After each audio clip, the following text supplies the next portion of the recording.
It's a poison. This doesn't help the stress level. No, don't do it. Get a grip. This stupid video I just showed you. I almost stroked out and died over it. You're watching a different show. You donkey. You ain't a captain of nothing but a sinking ship. Don't do this to me, Harry. The Ohio State. It's Ohio State. What do you mean, the? 312-988-15. Hello? You tell Johnny all you've heard and seen. Sometimes it's good to just yell about football. Yeah, that's right. Welcome in, welcome back, fellow Notre Dame fans. This is a rough one. There's no way around it. Personally, I feel like I was ran over by a truck. Absolutely ran over by a Mack truck. That's how I feel this morning. And I was thinking about this. I was kind of thinking about like how we're all feeling and where everybody's at right now in your brain, in your heart, whatever it may be. And this is a really unique kind of pain. This is a different kind of Notre Dame pain than we had a chance and then we fell short in the title game, or we got in and we couldn't make a field goal and you missed it and you're out and you didn't advance. This is different. This is different. This is going to sting and this is going to linger. This is going to be a long, rough offseason, you guys. This is going to be a long, rough offseason. This one's going to leave a mark. And I'll still say what I've been saying all along. It isn't necessarily like that Notre Dame got left out. It's the process. It's the procedure. It's feeling like Notre Dame was a pawn in a bigger game for them to get the ultimate result they wanted. That's what's kind of like sinking in on me. It isn't just like, hey, Notre Dame missed it. It's that you kind of feel like you are a pawn in all this. You kind of just feel like you are a pawn in this big charade or game or whatever else you want to call it. And so I don't know where you guys want to go from with this. I want you guys to be able to have a voice and get and vent and do whatever it is that you need to do.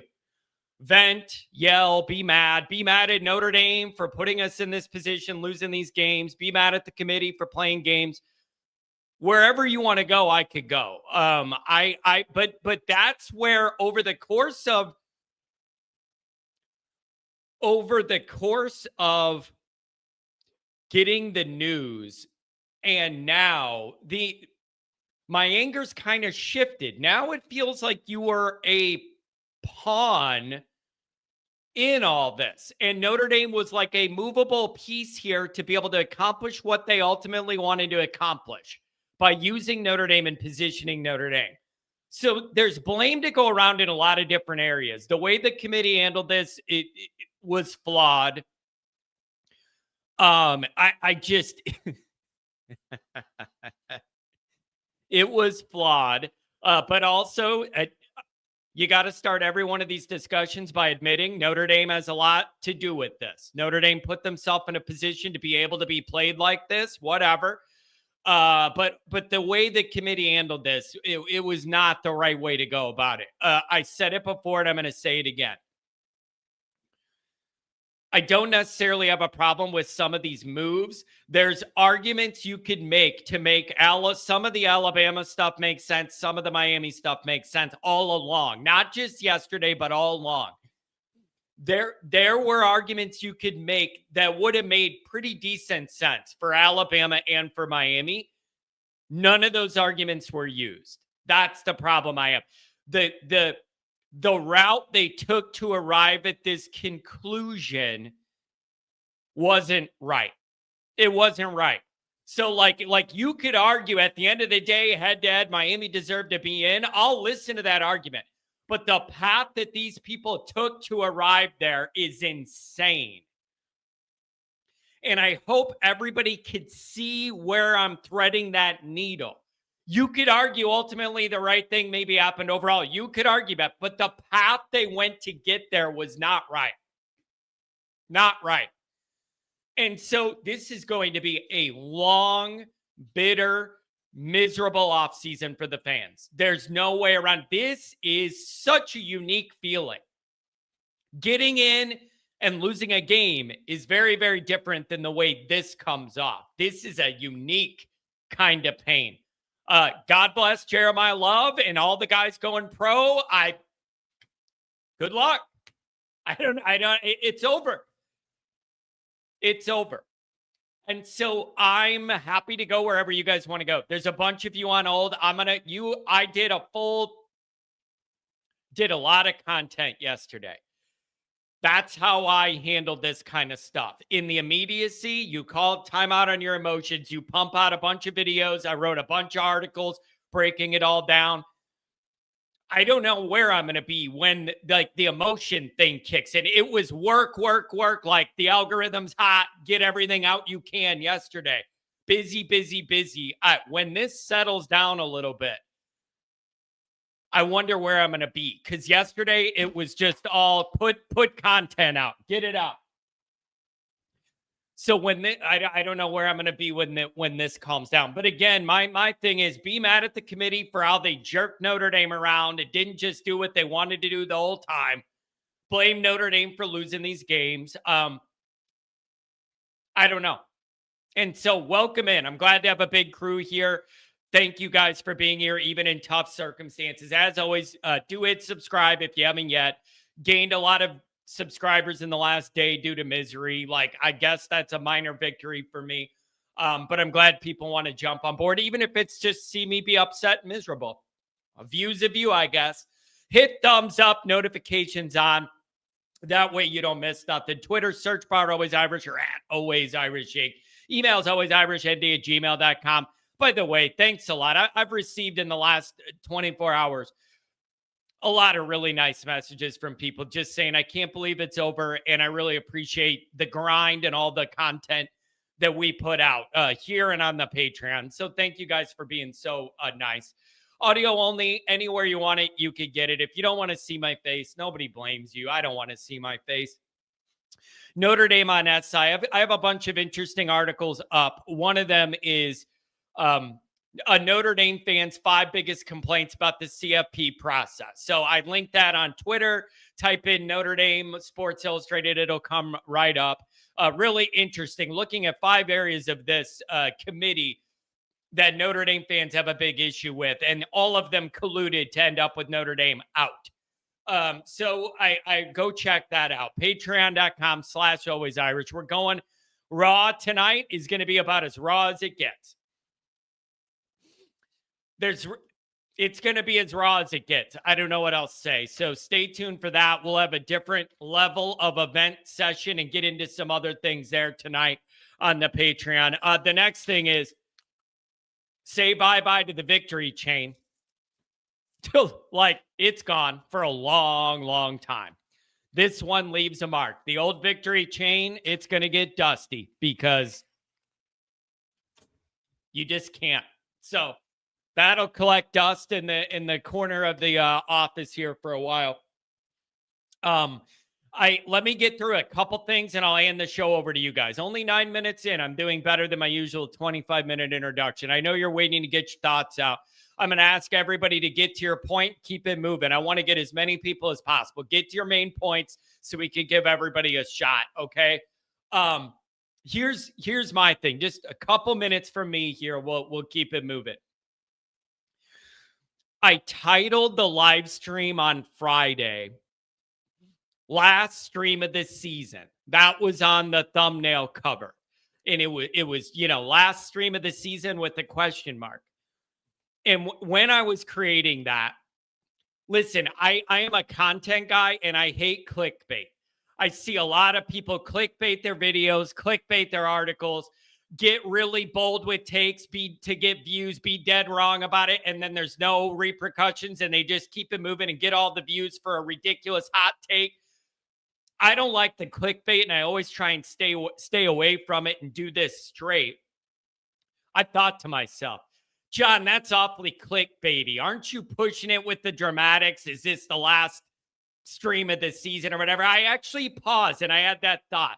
Am I overdoing this? Right? I'm telling you what, sure enough, the season's over. It's over. And I don't mean, when I said, is the season over? I was thinking if Notre Dame's out of the committee, you're out of the CFP, you're going to be in some BS bowl game. We'll still have something to talk about in one more game to watch or whatever. No one's going to care. We're going to hate watch it, but it'll at least be something. No. You went from waking up. This is unbelievable, you guys. When I say something so Notre Dame, you can't believe it. What I mean by that, whenever I say so Notre Dame, I mean something so excruciating, it could only happen to Notre Dame. It would when I say it's real Notre Dame, there's certain news stories that would only happen to Notre Dame. This is one of them. It's so Notre Dame. If the most excruciating thing could happen, it's going to happen. It's going to happen. It's just the worst default to the worst case outcome. It's probably what you're going to get, at least in my Notre Dame life. So this is wild to me. You went from waking up Sunday with great odds to make the playoff and the third best odds to win the national title, depending on where you look. And within 2 hours, it was all over and your season's done.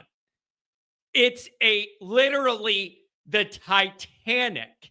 Everything's fine, and 2 hours later, it's all over. That's how long it took the Titanic to say, like little over 2 hours for the Titanic to hit the iceberg and end up at the bottom of the Atlantic. In a 2 hour window, you went from great playoff odds, third best odds to win a championship, to your season's completely over. It's the most Notre Dame-iest Notre Dame thing of all time. It is. So it's been wild. Everyone I know in my ecosystem hates their life and is miserable. Everything that went wrong could go wrong. Everything that you were worried about happened. So I don't know where that leaves you. And so here's where I want to go. I want to know what you think about the CFP snub. But I also want to know about how you move forward. I see, Bevacqua was going to go hit the media tour today and do what? Cry over spilled milk? Like, there's nothing you could do now that doesn't look weak. You already backed out of the bowl game. This is all awful. It's all awful. So now people are excited. Oh, Pete's going to go light everyone up. Well, it's too late now. Now you just look like you're crying because things didn't go your way. This is a no-win situation for Notre Dame unless they change the way they're doing everything and then Notre Dame gets something out of it. I don't know. But I just mean optically, this is a rough look for Notre Dame right now because anything you do PR-wise now looks like you're crying over spilled milk and you're already taking shots nationally for bowing out of playing in another game. So I don't know what you want Notre Dame to do here. Full heel turn into the team people don't, instead of America's team, the team nobody likes because they backed out of the bowl game and they're mad about this. Like, I don't know where you want it to go, but I am not impressed to hear Bevacqua was making a PR tour now. What does that do? It just looks like you're crying because it didn't go your way. And you know why it looks that way? Because we're crying because it didn't go our way. So there's no winning. There's just no winning. And here's one thing I am going to say. I don't know if you guys realize this or not. When they renegotiated and changed the committee rules from last year to what they did this year, you know how they changed like the seating and stuff. a part of that negotiation included that if Notre Dame finishes top 12 in the rankings, they're automatically guaranteed a spot. But that rule does not kick in till next season. I didn't know if everybody's aware of that or not. I'm getting the alert that the backstage is full. So if you're trying to get on and it's not letting you, it's because there's too many people waiting. You're going to have to try again when somebody filters through and drops off. But there is literally a rule in there that if Notre Dame finishes in the top 12, they're guaranteed a spot, but it doesn't kick in till next year. So I don't know where you want this to go. So a lot of people that hate Notre Dame, even some Notre Dame fans are saying, join a conference, you can avoid this. If the committee uses this experiment to expand to 16, it's really easy justification. You could give the 2 freebie try-hard ribbons to Tulane and James Madison. You can give them their try-hard ribbon and let them in, and then have a Notre Dame, a Vanderbilt, a BYU, a Texas, whatever you're going to do at the edge. If you want to use this as a test case to expand to 16, you could do it pretty easily. The argument against it would be like, isn't the field going to get watered down if you go to 16? I would argue the field's watered down by giving away 2 of those spots to teams that aren't going to compete for a title. I would argue that's watering down the field more than anything else. So I don't know, you guys. It's really frustrating. It's really frustrating. And so that's kind of where I'm at. But this is brutal. It's the worst. Anything you do now is crying over spilled milk. There's blame to go around. It is the worst case scenario. Honestly, it's the worst case scenario. Anything you do is going to come off weak now. It's going to be a long, miserable offseason. And I don't know what's going on with the chat, but it's like freezing for me. And then after a bunch of minutes, I get 100 messages. I don't know if that's just because it's busy and there's a lot of people or what. I'm not in the mood for a tech issue today, but there's 500 people in here and no chat's coming through at the moment. So they're all getting backlogged and then they dump them. I don't know. And I don't have the brain space to deal with it at the moment, quite frankly. Couple super chats, then we'll get to your calls. $20 holler, slip Mahoney. That's just $20 for depression. There's no message. Mark, $2 holler. Well, WPP's source was wrong. He claimed that old lady got that information many, many weeks ago before all the dynamics changed. So I don't know. $5 holler, wandering data geek. Told you the season was over after Buckner fumbled the extra point. No program would have him rostered. It's unfortunate. It's unfortunate. $5 holler.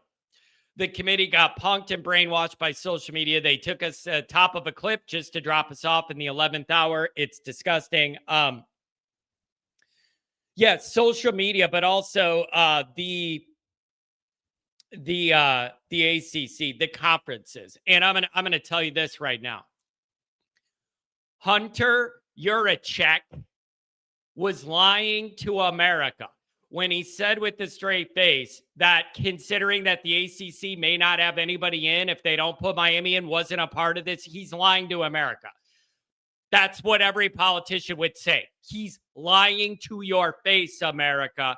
The threat of not having any ACC teams in and the backlash of that had a lot to do. It was the final nail in Notre Dame's coffin.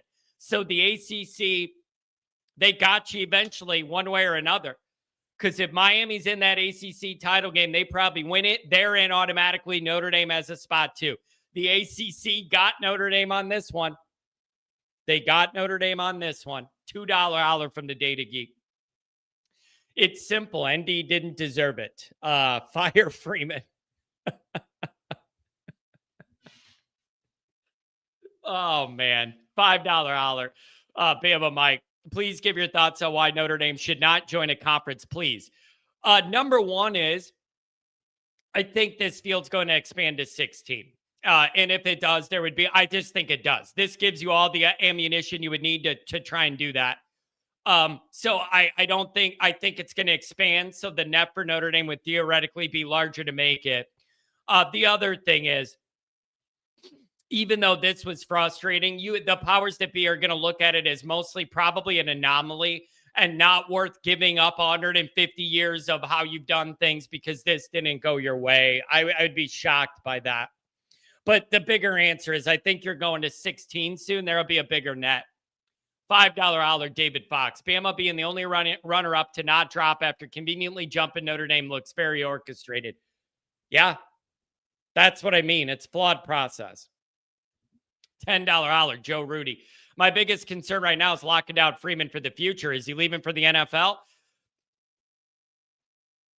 There is an angle here. Something, I mean, Andrew Gilmore and I talked about this last week. If you missed a playoff, it does make it a hell of a lot easier for any NFL teams to look at Marcus and talk to him. And maybe Marcus is in the mood of like, we did all this, it didn't make it, screw this BS, I'm going to the NFL. I'm just telling you, you want to turn a bad situation into a nightmare, give the NFL a full runway with Marcus Freeman not having any games to prepare for to try and negotiate with them. I don't know. $2 Aller, Josh. Color my shot. Big Freeman extension. Yep. $5 Aller from the rotate. The committee just assumed Miami was going to lose another game. We got screwed because they messed up. So we got screwed because they messed up. Yeah, it does feel like they were kind of counting on this problem resolving itself, and it didn't. $10 Aller, Brian. I hate that everything I said was right. Glad we're opting out. Screw giving ACC or ESPN any more money. I hope this opening salvo into leaving the ACC, blowing up the playoff committee. That's one of the questions I have.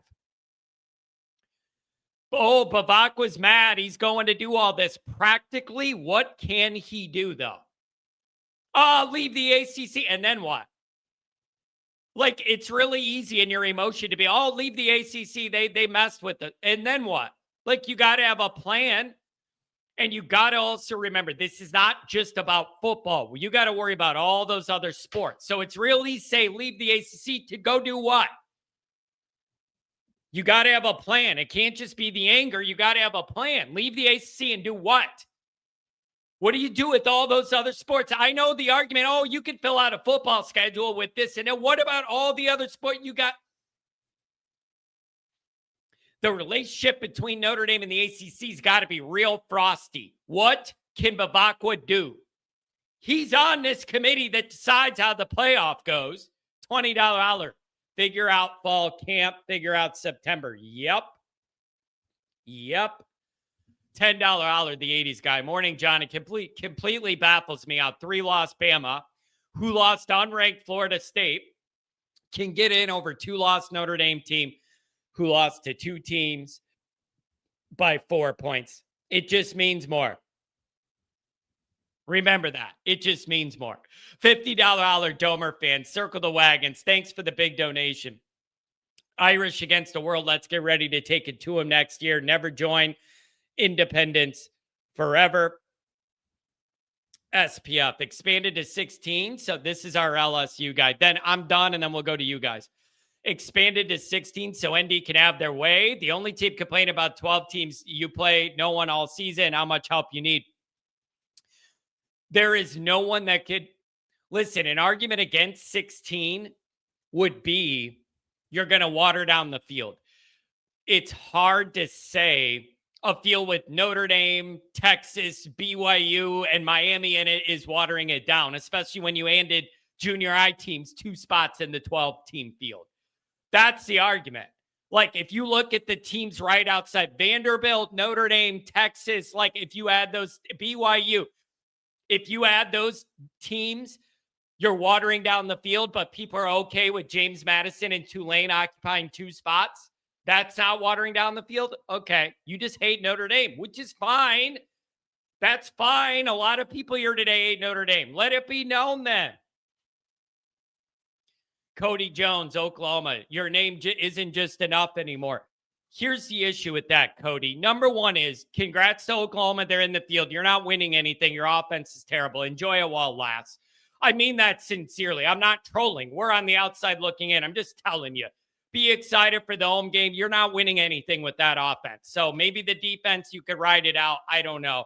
But you're not winning diddly poo. So I got news for you. But the thing about your name not being just isn't good enough anymore.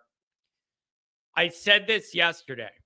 Notre Dame has a lot of brand power and cachet. It does. But not compared to TV networks and full conferences that are all pulling the other way. Do you feel me? Do you get what I'm saying? Like, Notre Dame does have a lot of sway and power, but not compared to TV networks that control the narrative and all the conferences. You're pulling one way, they're all pulling the other. You're not going to win that battle. The power of Notre Dame, as powerful as it is, you ain't winning that battle. You're not winning that battle. So it is what it is. Liam, welcome, brother. What's going on? Rough morning. It's been a rough weekend, Johnny. How are you? You doing all right? No, I'm not. But you know, whatever. Has the camera recovered from the Gronk spike? It's doing okay. It recovered enough. Yeah, it recovered enough. But it's been a rough 24 hours. Whatever could go wrong went wrong. Where are you at the day later, man? Well, you're left with a bunch of questions, and but I think that things go poorly. You try and rebound, and sometimes you realize that life isn't fair, or things aren't going to go the way you want, and then you need to figure things out after that. What's your opinion about Notre Dame skipping the bowl game?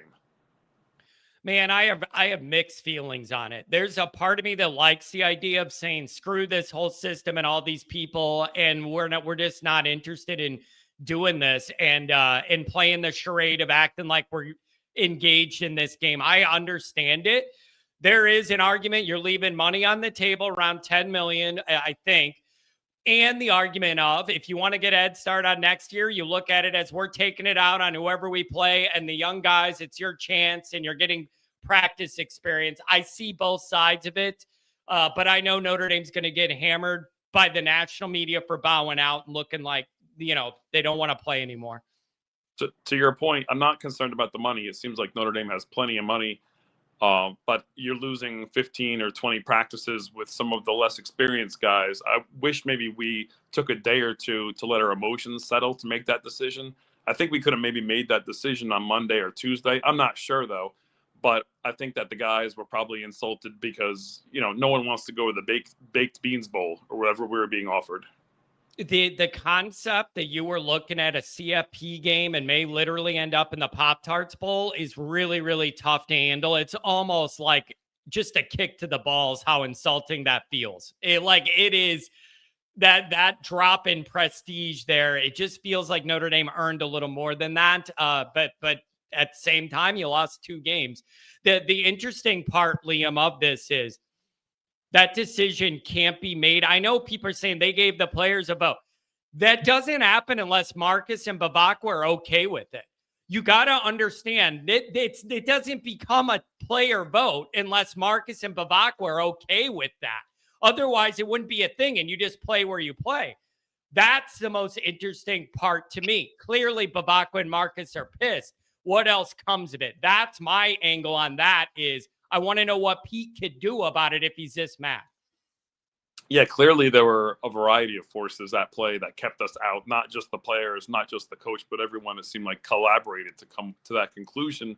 The one conclusion I've come up with over the past 2 weeks, and I think I spoke about this at length, when we look at other teams' media or other conferences' media, everyone who's outside of Notre Dame hates us.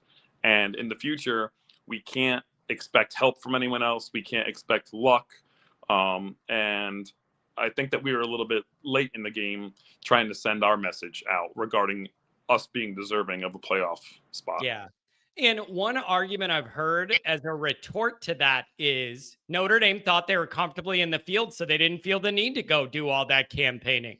That's the angle I'm seeing. It's like Notre Dame thought they were in. What did they need to go make a media tour for? And I guess you learned a tough lesson on that.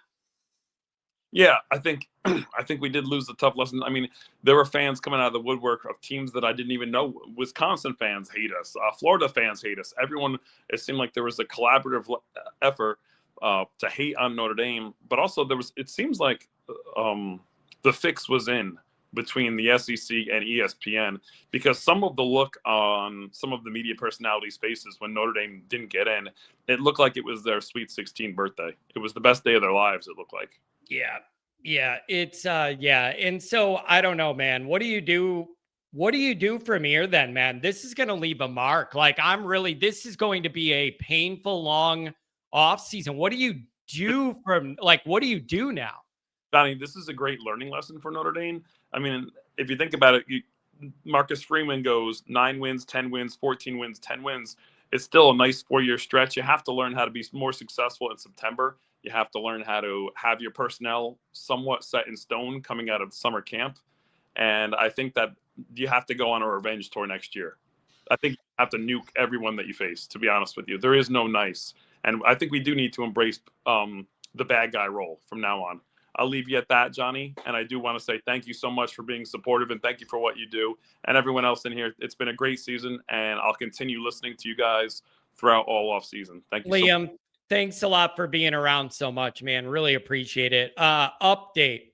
It looks like everything's delayed on the StreamYard, and I don't know why. The amount of viewers is delayed in showing it, and the chat, I don't know what's happening. It's freezing. I know there's chats in here. They're not showing to me. Maybe they're showing to you. It looks like they're getting bunched up, and then every 10 minutes, a bunch of them release, but it is not a normal chat flow. So if you're writing stuff in, I don't know what's going on, but something isn't working right.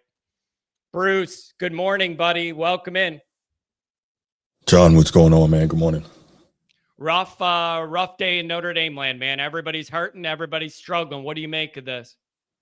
Yeah. So the first thing, it's funny that you talked about how yesterday you worked through everything by just grinding even harder and pumping out a bunch of content, writing a bunch of articles and all that.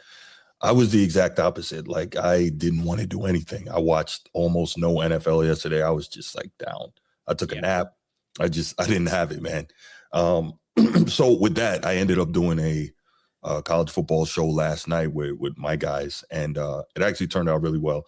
And just wanted to give a shout to, I know fair amount of the people that are here were there last night. So thanks for coming over and supporting me. I appreciate that, guys. But yeah, now I'm a little more upbeat, but man, this is frustrating. I think that a lot of people outside of Notre Dame community are looking at this thing and thinking like Notre Dame has a problem with Miami getting in.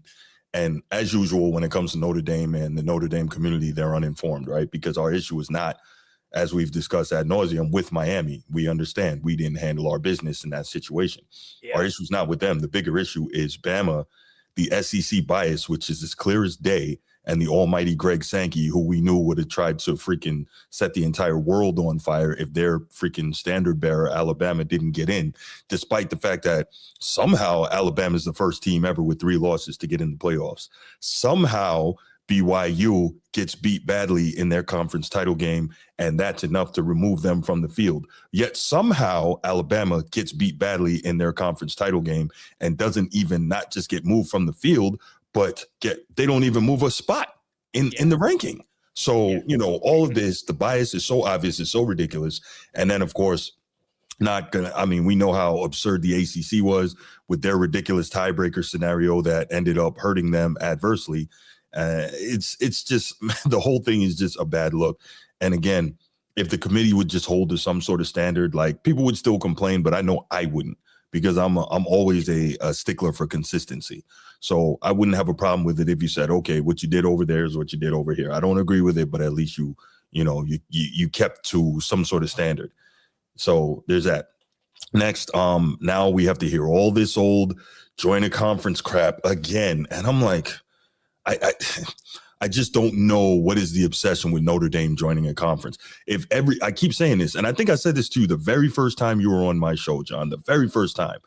If y'all hate Notre Dame so much, why do you want them in a conference? It's better for you if they're not and things are harder on them. If you hate Notre Dame so much, let them stay over there. And then, of course, Notre Dame is not independent by choice.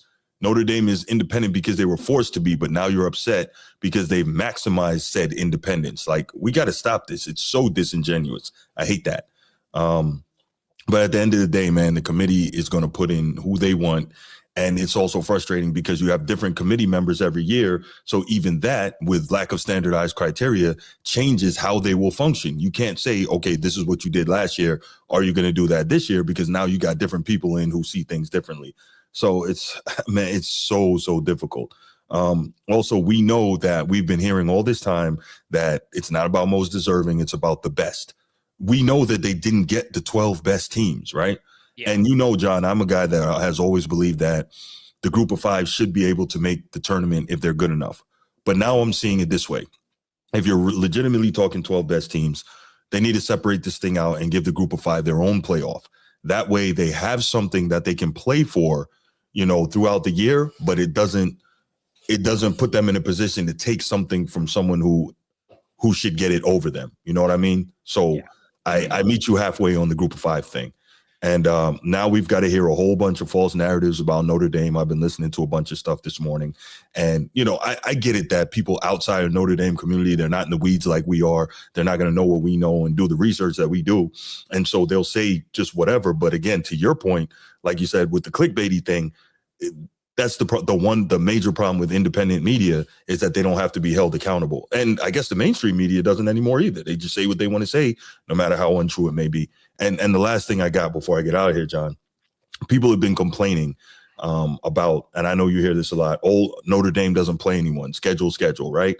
And then they tell you how every week in the SEC is such a gauntlet. So let me just demonstrate something here, right? The SEC is a gauntlet, right? Ole Miss is the number 6 team in the college football playoff ranking, right? Listen to this schedule. Georgia State, Kentucky, coach got fired. Arkansas, coach got fired. Tulane, number 4 LSU, who was number 4 at the time, but turned out to be trash. Washington State, Georgia, Oklahoma, South Carolina, the Citadel, Florida, Mississippi State. Does that sound like a gauntlet to you? Does that sound like one of these nightmare schedules they talk about week in and week out in the SEC? Can we stop this? I'm done. Yeah, it's tough. So, Bruce, do you have any idea where do you go from here? Like, I don't know what Bevacqua was going to accomplish by doing a media tour now. Like, I don't know. Like, what do you do, man? Like, you maybe advocate for some little changes or see if they go to 16 to avoid this. But like for Notre Dame, I don't know what you do. They're not just going to join a conference. Like, that's not the answer. They're not just going to join. Well, he already said that they're not doing that. So what do you do? What do you do? You complain and then we drink beer at the Blue and Gold tailgate. Like, what do you do between now and the next season? You don't, John. There's nothing to do at this point, right? You concentrate and focus. For instance, in the Michigan locker room, there's a sign on the wall that says, "What have you done to beat Ohio State today?" Right? So we know their entire year, and I'm sure there's something comparable in the Ohio State locker room. Their entire year is dedicated to that, right? So Notre Dame needs to put something in place that is entirely dedicated to, we're going to destroy everything moving next year, right? Every rep we do, every sprint we do, every freaking meal we eat, everything from the coaches to the trainers to the nutritionist, everybody, every single thing they do is going to be geared towards leaving no doubt next year and absolutely destroying all comers, because that's the only thing we can do. I was talking to my guy, Steve, shout out Steve, earlier this morning, and he makes a great point. Like, listen, next year, we got to make it a point to beat the dog snot out of every ACC team we play, like run it up on them badly. And who cares if they can play? Why is Notre Dame running up? Because this is when we don't, this is what happens. So we need to have that goal of scoring 70 on every single ACC opponent, run it up, beat the brakes off of everybody, and then try to get out of that ACC football contract the following season. But that's what you do, because there's nothing else to do. You focus every single thing on going all in and total and complete domination next year. It's just, this is a tough place to be, man. This is, everything's worked against you. Tough place to be. Bruce, everybody go subscribe. The Format Podcast, Bruce Hope. Bruce, you're great, man. Keep up the good work. Thank you. Appreciate it, man. Have a good one, John. See ya. Oh, boy. Here we go. Cody Jones. It just goes to show you how low y'all's IQs is.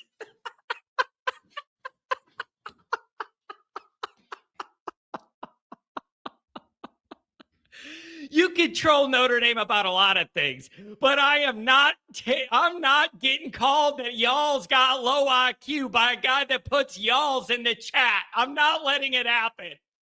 I may have a low IQ, but I'm not going to be told that by somebody putting y'all's in my chat.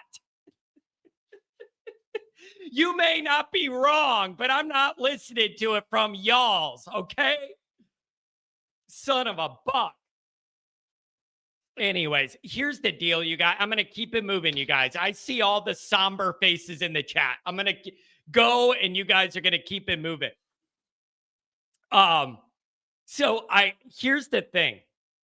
You got to understand, as a result of yesterday's occurrences, there is no winning for Notre Dame publicly now. Everyone already aided you. The media machine and ESPN clearly against you. All the conferences are against you, right? Now you bow out of this bowl game. You got to understand right now it's going to be rough as a Notre Dame fan. Like, you are going to take shots from everywhere here, and there's no winning answer for Notre Dame right now. That's the bad part about the result of this is there is no solution for Notre Dame to look good here. Everything you do now is going to look like you crying and complaining. Even if some of the grievance is appropriate, it's coming off as crying and complaining, and we want everything for free because we're Notre Dame. So you got to understand, wherever we go from here, it's going to be met with major negativity. No matter what you do is looking like you're just crying about it. So you just got to understand that. Okay, the chat's starting to work again. Let me get a couple super chats and we'll go right back to you guys. $50 holler from Donnie. God bless you, man. We text back and forth a little bit yesterday, Donnie. Tough day for Notre Dame. Efficient footballer, $5 holler. I rushed for 3 more net rushing yards at Alabama, and I was sitting on the couch eating cheese puffs. I said it in that short I put out Saturday night after the Alabama game. I asked, which of Alabama's -3 rushing yards impressed you the most, committee? Which ones were they? $5 holler, Mikey. Did the QB battle end up costing ND the week 1 win? That offense was completely unprepared for that game, and it makes you think. Notre Dame's got to reevaluate the way they do August because you messed it up. Notre Dame's got to reevaluate the way they navigate August. You were not prepared. You did not know what you had and how to use it. That's your fault, Notre Dame. All of this could have been avoided if you were more prepared for those first 2 games. Notre Dame staff failed the program in August. Whatever evaluation process you had to determine what you had and what they could do, you need to scrap it and do something else because you were dead ass wrong. Whatever they saw in August that they thought they knew what they had, you were dead wrong. So you need to rethink that. $10 holler from Christopher Kennedy. That's a good last name. 24, Texas lost by 3, dropped. Penn State dropped. Yeah, everybody drops. Except for this instance, you got to protect Alabama. Everybody that loses one of those games drops at least a spot. But think about it. The committee backed themselves into a position where if they dropped Alabama's spot, they couldn't justify Miami jumping BYU and Notre Dame and Alabama to get them up there. So then they would have had to bump Notre Dame up, and they didn't want to do that because they felt the pressure from the ACC.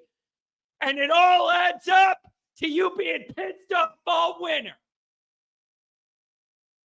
Do you see what I mean? The committee backed themselves into a corner there. If you drop Alabama even a spot, you can't justify Miami jumping all of them, Notre Dame, BYU, and Alabama to get Miami up there. You would have had to put Notre Dame there, and then you're leaving the ACC out, and the powers that be called the committee and said, you know you're not doing this. We're all in this together. ESPN, all the conferences, we're in this together. And you are not going to have the balls to leave the ACC out of this tournament. And then all the bullet points go out. And before you know it, all of the media machines against Notre Dame. That's what you're up against. Don't lose 2 games. Don't have this issue. Rudy, no balls.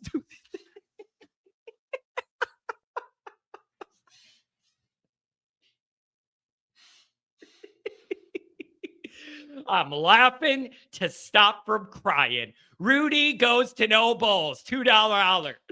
Cody, Oklahoma will lose bad in round 1. Cry. I don't know if they will or not, but they're not winning it all. So congratulations. They got a home game. Good for them.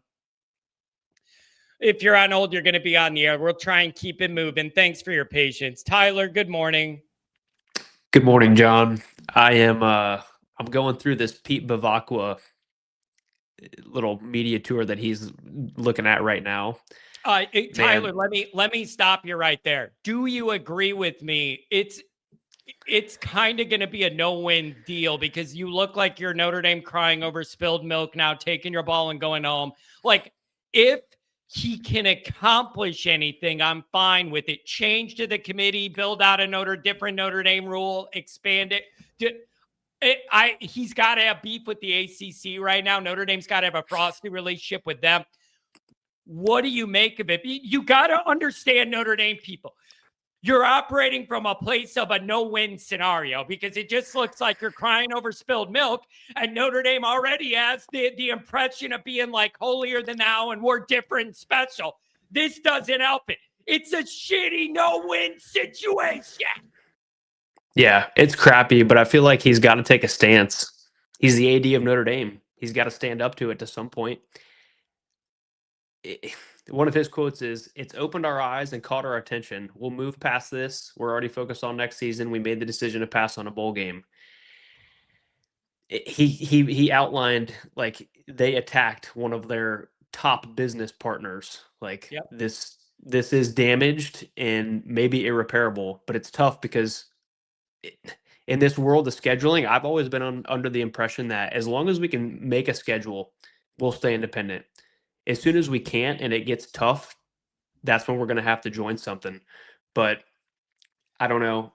I feel like, too, we didn't get out in front of this media like hype train in terms of we're in the playoff because we were told we're squarely in.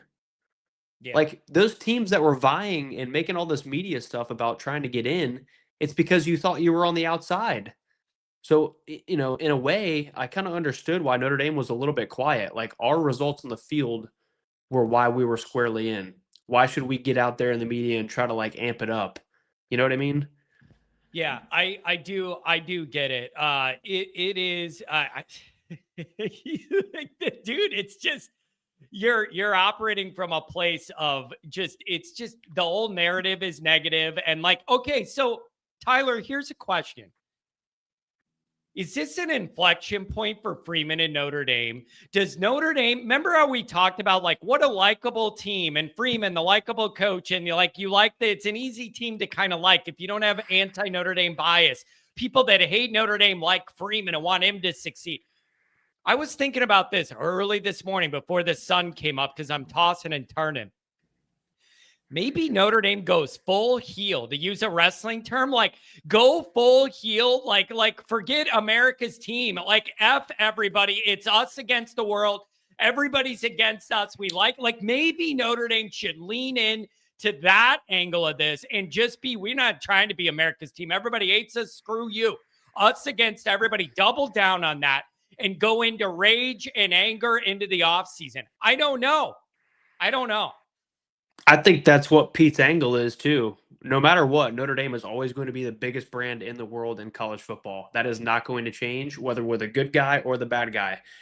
Playing the good guy the last 35 plus years hasn't really done anything. So maybe this is what creates that edge, not only with Freeman and the team, but the program as a whole. Yeah. You know what I mean? Like it. Yeah. This is like unprecedented territory. I get it. September. Salty Freeman. I want a salty Marcus Freeman with an edge to him that he looks pissed off all the time. And I want that to drive the offseason. I sincerely mean I want that rage and frustration to be the engine that drives a Notre Dame team with a different mentality next year. I mean it. It's the only, Tyler, that's the only positive slant you could put on any of what happened is how does Notre Dame turn it and use it to be in a better place? That's the only and I know people aren't in the mood for positivity, but that is the only angle I have on the plus side. I can't think of anything else. Yeah, and I think that personality, a salty Freeman, salty Notre Dame, That's dangerous, man. Like, we're already on the cuffs of being elite. I think if you have that saltiness and that just like, okay, F it mentality to everybody else, that's what's going to allow us to not lose in September. That's what's going to allow us to come out and just blow everybody out. You want to talk about our week schedules, whatever. We played 10 Power 4 teams. And one thing I wrote down last night, I don't think there's ever been a bigger desire to win this title as an independent than there is right now. This whole conference argument is so weak and outdated.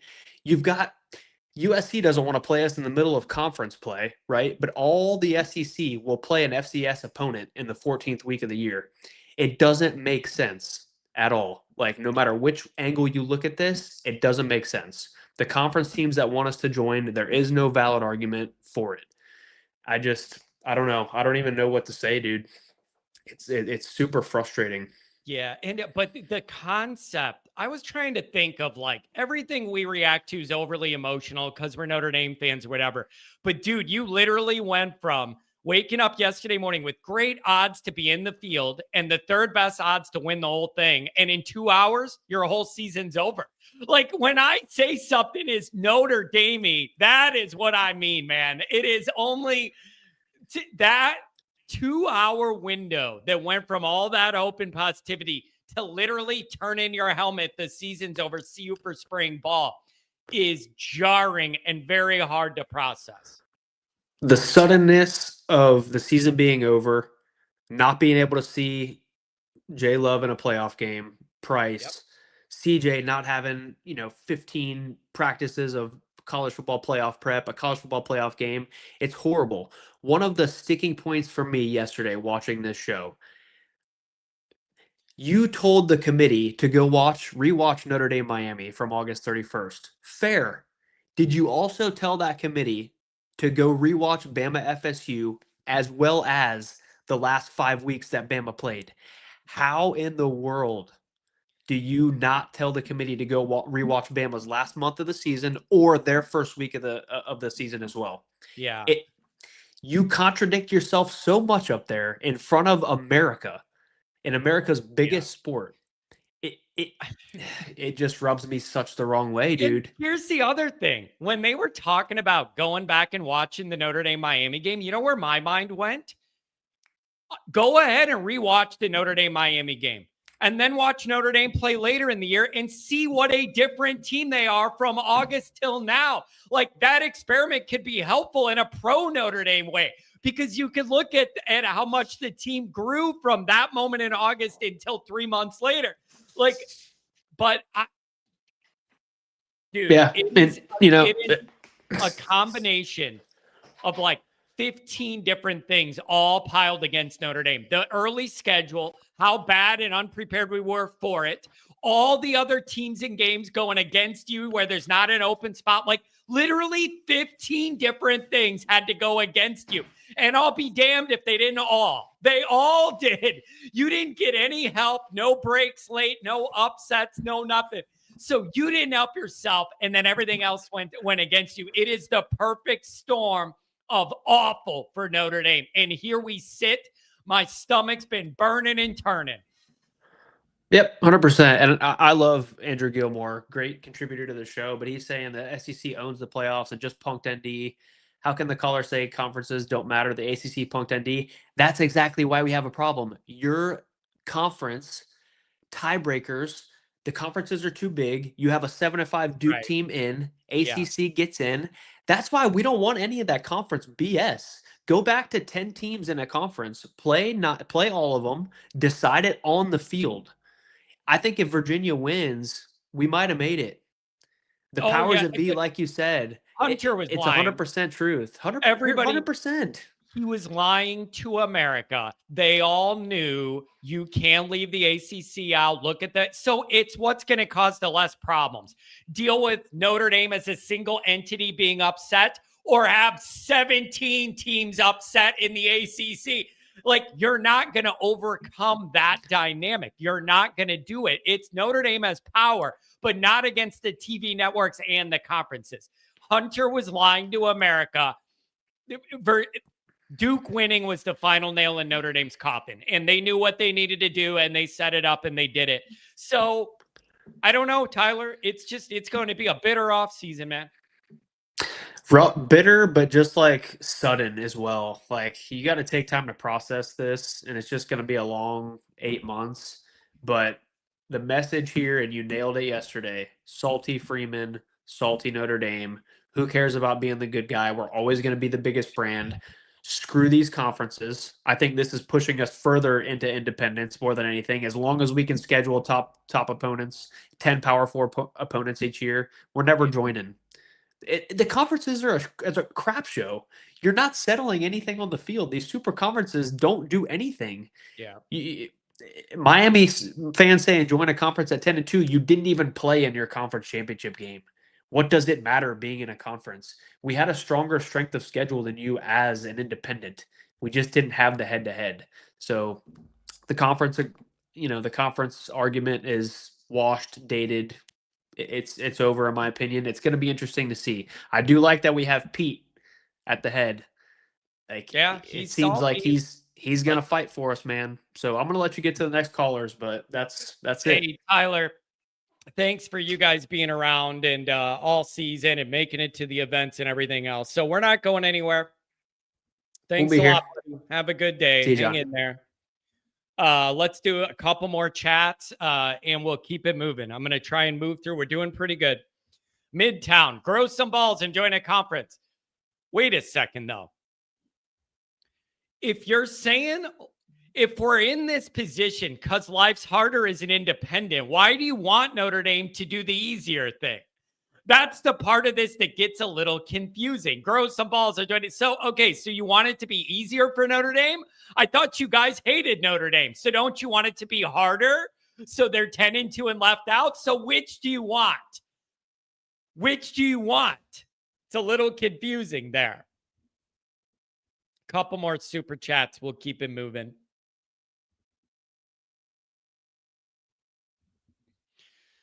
Cody Oklahoma. The Rudy Nobles cracks me up. $10 hour from Pilney. It was a non-football decision based on league politics and ESPN bias. Once you understand this, it all makes sense. Yeah, it all makes sense. So how do you avoid it moving forward? Don't lose 2 games, I guess. Pilney, $20 hour. Lots of talk around the media world for an irrelevant program. So much for ratings, money, driving selection Sunday. It was a brutal reality show, and I don't like being the pawn in the middle of it. $5 hour from Sloppy Joe. BYU is independent from 11-22. If they'd remained Indy, they'd have been in the playoff at 11-1. Joining the Big 12 cost them. That's a very good point as well. Assuming the schedule would have been the same. I don't know that part. We're keeping our players fresh by not playing. It's only so funny because it's sad. Miami fan. Notre Dame fans talking like they could somehow flip a switch and go from nice guys to villain is funny. You were always charming, soft, and will always be soft. Whatever you say, man. Tell that to SMU. Like, I don't know. Tell that to SMU about being soft. I don't know. You beat Notre Dame week 1. You did. You beat Notre Dame week 1. You definitely did. We'll see how it goes for you guys. You got that, Ed. I got to hand it to you. I don't have a comeback for that. You got that, Ed. Andrew Gilmore. Who cares about that? We need money. Bring in 3 big-time receivers, a running back, DNs, keep all the linemen. That's how you get back to CFP. You should have been trying to do that anyways. There's nothing that, like, what? If you were in the playoff field, you wouldn't be trying to do this anyways? Those things should coincide. Flanner 88, $100 hour. I love you, buddy. Thank you very much. Objectively flawed, conflicted, and corrupt process. Joining a conference is not the answer. Going forward, ND can't lose more than 1 game. That thanks to JK and AI Nation for an entertaining and enjoyable season. John, thank you very much. And also, John is one of the people in our Notre Dame Always Irish family that has gone out of his way to help some of our members with different stuff, personal stuff, gone out of his way, out of the kindness of his heart. And those are Notre Dame people, man. $20 hour, Brian. Bevacqua was just on Dan Patrick, said their relationship strained. I think hockey is Big Ten. Do we take every sport to the Big Ten while football stays Indy? The ACC hurts strength of schedule anyways. They suck. Asking because I don't know. Yeah, I don't know what the answer is, but I know Bevacqua's got to be heated. Kent, I always get the last laugh. Well, you didn't the other day when you let Cignetti beat you. Now, Ohio State people, they were all going, you know what, man? Who cares? We lost that game. Like, we exalted all of our energy on Michigan, and it's not, who cares? I thought you guys would not want to lose to Indiana a little bit more, but whatever. I got my own problems. Loud smell. Well, it's a pretty good descriptor of your comment. Why do all these Chicago guys root for an Indiana team? Are they stupid? Are you stupid? Are you stupid? Let me explain something to you. Unlike almost every other team where you're only a fan of it if you happen to be born in that area, if you're an Irish Catholic person, state borders don't have an influence on the fandom and your gravitation to Notre Dame.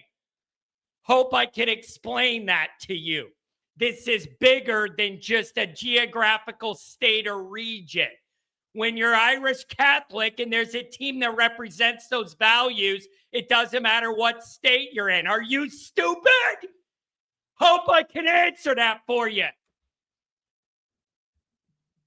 I blame Freeman for not having his team ready to play week 1. That is 100% correct. But you could be mad at more than one thing at once. I'm not getting pigeonholed into this. You could be mad at multiple things at the same damn time. I ain't a genius, but even I'm smart enough for that. Skylar Dorka, $5 holler. Raise the bar. No more Wagners. No more Cougans. No more missed week 1 player evals. No more half-ass blocks by Greathouse. Drop the ice cream, Cam.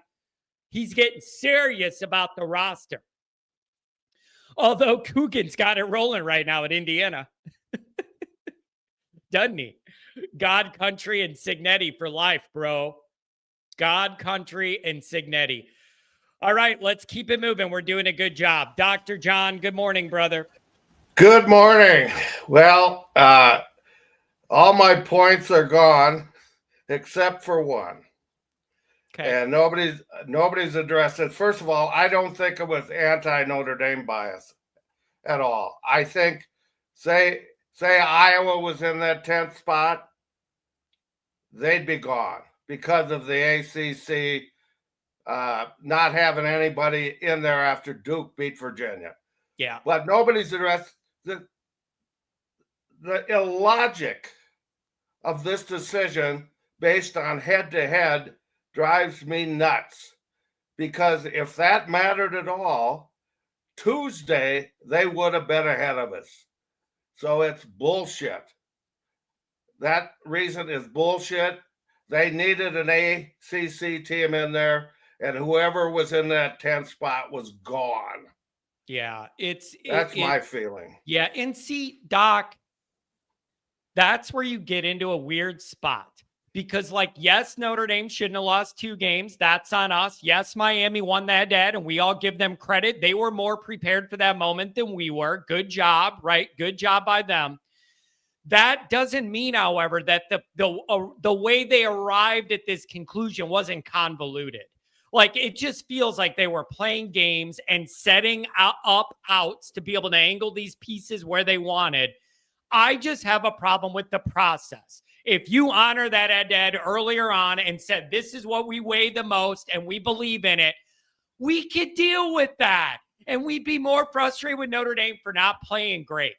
But that's not what they did. That's the problem people are having, man. That convoluted way you arrived to this decision is brutal. Well, I think next year, if you're trying to, thinking about Alabama, if you want to jump over somebody in the rankings, go for it at 4th down. Apparently, that's the big thing. Go for it on 4th down. Yeah. That makes no sense either. Go for it on 4th down against a 5-win team who has no coach. That's very impressive. Yeah, Doc, that's what I'm telling you. an angle of argumentation on Alabama and Miami's Bevacqua at a Notre Dame that would have been more reasonably accepted. They didn't go with it. They made the least logical arguments to defend Alabama and Miami the whole way. They could have argued for those two teams, and I would have said it sucks, but I get it. They didn't do that. They used the worst arguments possible to justify it, and that is really sticking with people. Other thing I'd like to talk about is opting out of the bowl game. I fully support it. I wish they would have waited a day to have the kids vote. But there would have been no love in the game. Yep. There'd be no price in the game either. Yep. So I know people are going to say, well, you're crying in your beer type of thing, but I fully support it. I agree with you that anything Pete does now is going to look like crying. Yeah. But, and he's got to stand up for the school too.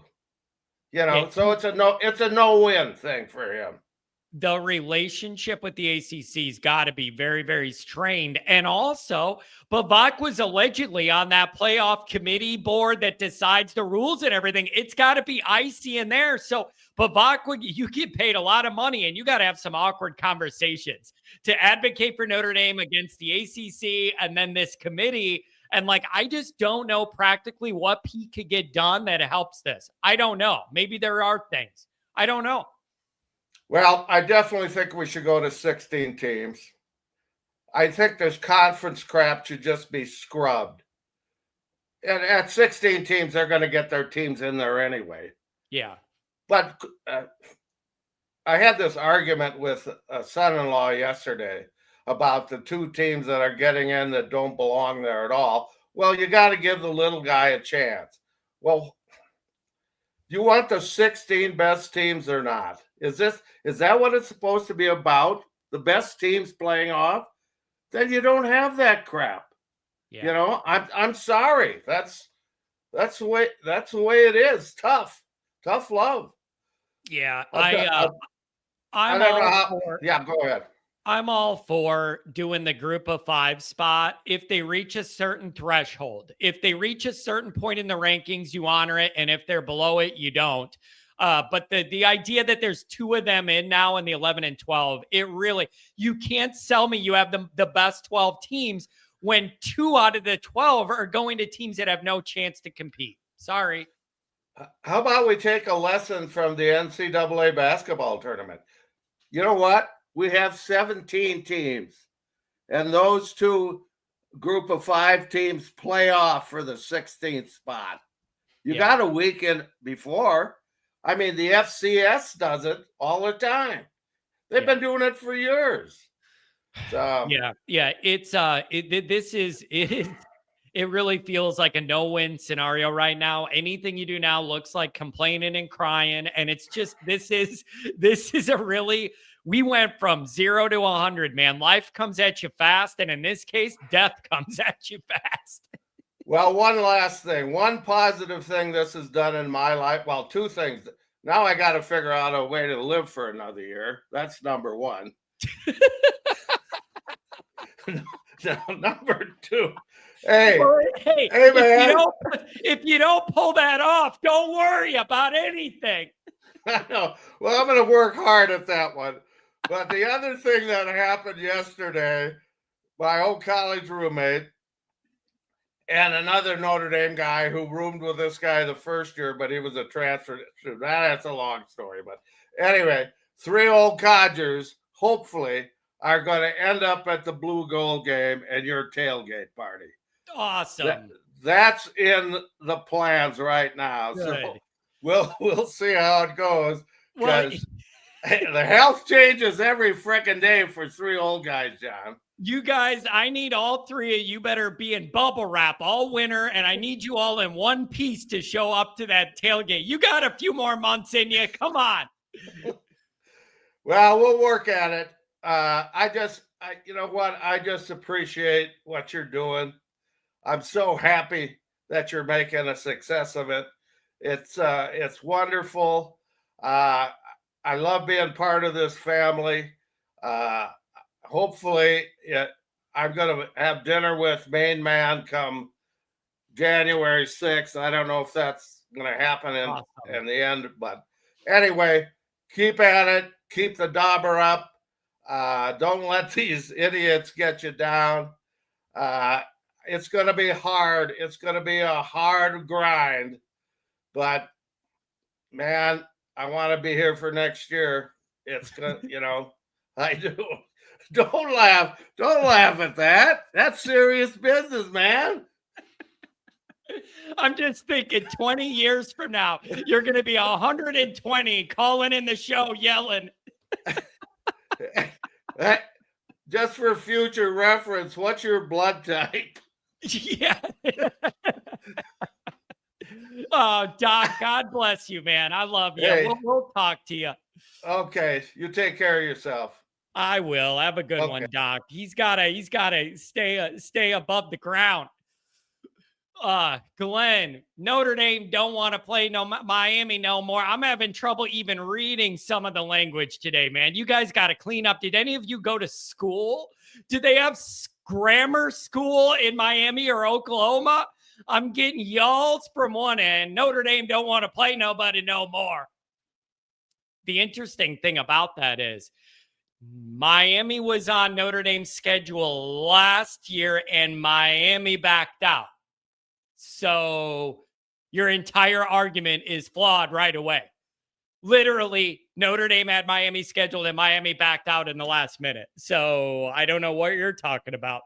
We tried to play you and you guys bounced out of it. $2 holler.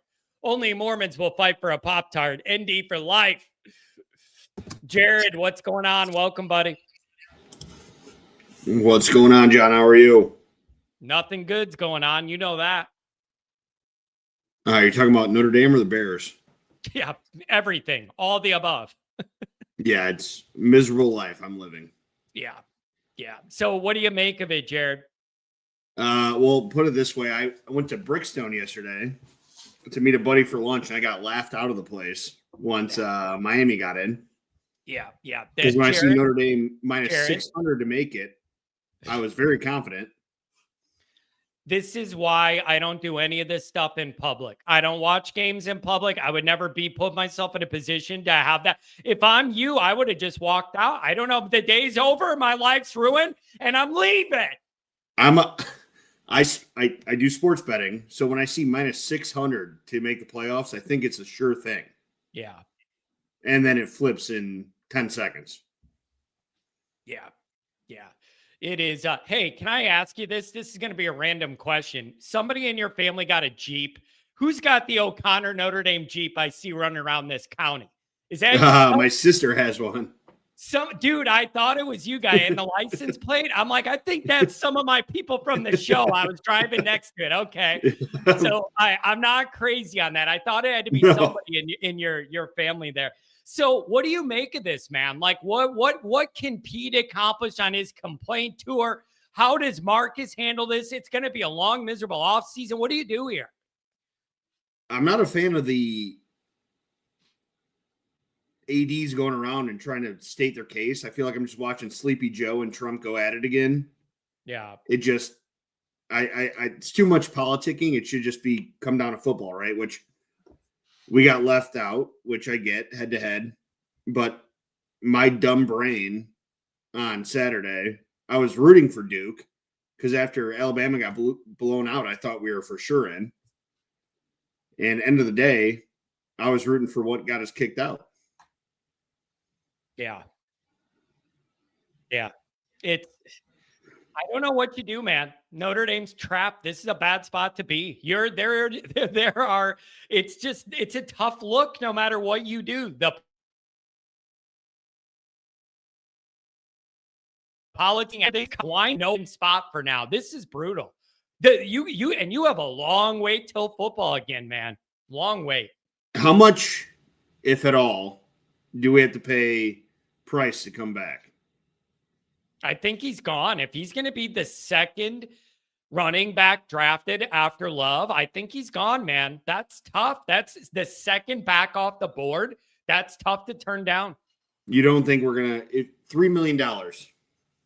You don't think could it gets try. it done? Hey, they're going to have a discussion with them, but I don't know. Because if he leaves, I like Williams. Don't get me wrong, but he's not like Price and Love. I could see them going to the portal. I could see them offering one of those guys big money to come in, and I wouldn't be surprised if they didn't hit the portal. You like what you have with some of the young guys, but it wouldn't surprise me to see them go grab one of these running backs somewhere and offer them some money. I don't know. You mentioned earlier Freeman going to the NFL. I think it'd be the dumbest thing for him to do because I think his strongest trait is recruiting, which obviously can't do in the NFL, but I think he's made for college football. I totally agree with you. Right now, his personality is so perfectly suited for the college game. His whole vibe and aura is perfectly suited for the college game. I'm just saying at some point that may change. You get a little older. You don't want to do the recruiting. You're sick of the BS. You're sick of the politics of the committee. I'm just saying at some point things could change. So I don't know. I just hope it's not now. Yeah, it's just I don't like the runway this provides. You don't have a game to prepare. It just makes it really easy if some of these teams want to fire their coaches and talk to Freeman. They would do it anyways if he was prepared for the playoff. The Bears did. There's a little more risk exposure there now. But I think right now he's dedicated to this mission in Notre Dame. But it's going to change eventually. Life changed for everybody. So I don't know. I will say one thing I disagree with you on is you said that they did not know what they had in August when they played Miami. You knew you had a Heisman Trophy winner. You gave him the ball 10 times. Yeah, I guess that part of it is fair. Yeah, that part of it is fair. I was thinking more of the defense, what you want to do with Carr. Yeah. That part is totally fair. I think we ran the ball 16 times total between Love and Price. Yeah. Yeah. If you have a freshman quarterback, why not just hand the ball? Do a J.J. McCarthy and hand the ball off every play. Yeah. And make it work. Yeah, there was a lot of miscalculations. The A&M one bothers me even more because you had a week in between and you came back and the defense looked worse somehow. So it's really, really tough, man. So this is a bitter end. It's going to be a long, miserable offseason. So, Jared, I don't know. You got to find a way to use this to motivate the boys for next year. There's nothing else you could do. There's no other option. You can't lay over and die. You got to try and get motivated. Marcus Freeman revenge tour next year. That's all you could do. That's the most you could do. And it starts at Blue and Gold game. I'll be there bringing my 3-year-old son for his first time. So we'll stop by the tailgate and say hi to you. I love the Blue and Gold tailgate because it's no stress. Notre Dame can't lose, so there's not a lot of game pressure. You don't need a parking pass, so everybody could just pull in and park near our group. It's a real casual. I love that event. The only thing is you just pray for decent weather, you know? This past year was beautiful. I was in a T-shirt, and I got sunburnt in March. Well, now, wait a second. And you didn't come to the tailgate. So what are you doing? I did. Did you? I did. Yeah. I take that back. My bad. I'm a very forgettable person, obviously. Well, yeah, now I'm the bad guy. I tried to turn it on you. Now I'm the bad one because I don't remember everybody. So now I'm an idiot. So never mind. I will, one comment, I will say that I'm very impressed that Cody, the Oklahoma fan, stopped kissing his sister long enough to actually chat in this group. So y'all don't even know about real football. The way we train is we get them Oklahoma tumbleweeds and then we tackle them when they blow down the road. You're not winning anything. His cousin's good looking though. I'm proud for him for actually marrying her. Whatever, man. Good for them. And they got a home game and whatever. That's the other argument. Notre Dame, Alabama, Notre Dame, Miami. I'm still wondering if Notre Dame should be above Oklahoma. Forget the other two. One of my good friends is a Miami fan, diehard Miami fan. Well, that's his fault. Well, yes. He's been dancing on my grave all year, but yesterday he literally texted me. He goes, I don't understand how you guys did not get in over Alabama. SEC. SEC. Yep. It just means more, Jared. It just means more. Never ends. Yeah, it never ends. Hey man, thank you for joining the show. Let's try and hang out. We're in the same area. Reach out to me. We'll do something. Being miserable all winter. Of course. Thanks, John. Have a good one, buddy. Thanks for checking in. Join a conference. You're not special. Opting out of the bowl game. I can't repeat the rest of that. Very inappropriate. How dare you? But again, we're ending up in a scenario where the people that hate Notre Dame are now advocating for Notre Dame to get in, to have an easier path. It's an intellectual angle I don't know if Notre Dame haters are thinking about. When you're saying to join a conference, you're basically saying you hate Notre Dame and you want it to be easier for them. So think about what you're angling for. It's very interesting. Very interesting. Oh, boy. This is, oh boy, the catfish is back, buddy. What's going on, John? Way, buddy. It did not go our way, bro. No, it didn't. But I will tell you this. We're going to be all right, okay? Look, it's going to take – if you notice how Freeman is as a coach, whenever they're backed up against the wall, they come out firing. So don't be – I mean, literally, it did not go our way. It's all right. We'll live to see tomorrow. The biggest thing is we know exactly where we stand in college football. And you said it, and a lot of other guys have said it. The 2 losses are what kept us out of the playoffs. Bottom line, don't give the committee the ammunition to keep us out, because if we give them an inch, they're going to take it. So you know what? This team is going to be galvanized by this. I guarantee this team is going to come out and be different. This was a program builder, I think. And what other team in college football besides maybe Ohio State and the SEC can change the whole dynamic of the playoff system? I love the stance they're making. You know what? If we're not going to go, what are you going to do? Do an ESPN game, and it's going to be the ACC battle, Notre Dame versus whatever team, brought to you by ESPN, and we're going to stand there and we're going to sit down and as a team or a program and act like we're falling in line. Like, no, like, let's stand up. Like, this was all wrong. You guys, there's probably only 4 teams that have a chance, maybe 5. We'll throw 5 in there that have a chance of winning it all, and we were one of them. So I think the SEC, literally, the reason they didn't want us in there is because they didn't want 3 years in a row where they were locked out of the championship game. And that's where they're going to be this year. They're going to be locked out. So as Notre Dame fans, we really need to root for the SEC to be completely out. So that means we're Big Ten fans, and we're I mean, definitely not ACC fans. But to watch Miami and Texas A&M go, we want Texas A&M to win that game. And if we can go ahead and do that, I'm telling you right now, our season's going to be all right. Like, it didn't go the way we wanted it to, but we know where we stand as a fan base. This team is bad, you know, I want to say badass, but I'm just saying, like, our team is good, and everybody knows that. We have the majority of the team coming back. The thing that I wanted to say that I think I'm going to go ahead and piggyback on a couple guys is all this ESPN talking stuff. Did you hear what Mario Cristobal is going on saying today? I saw an article where he's going out there saying that Indy was a good team. We know how they feel. Now he's going to spin it.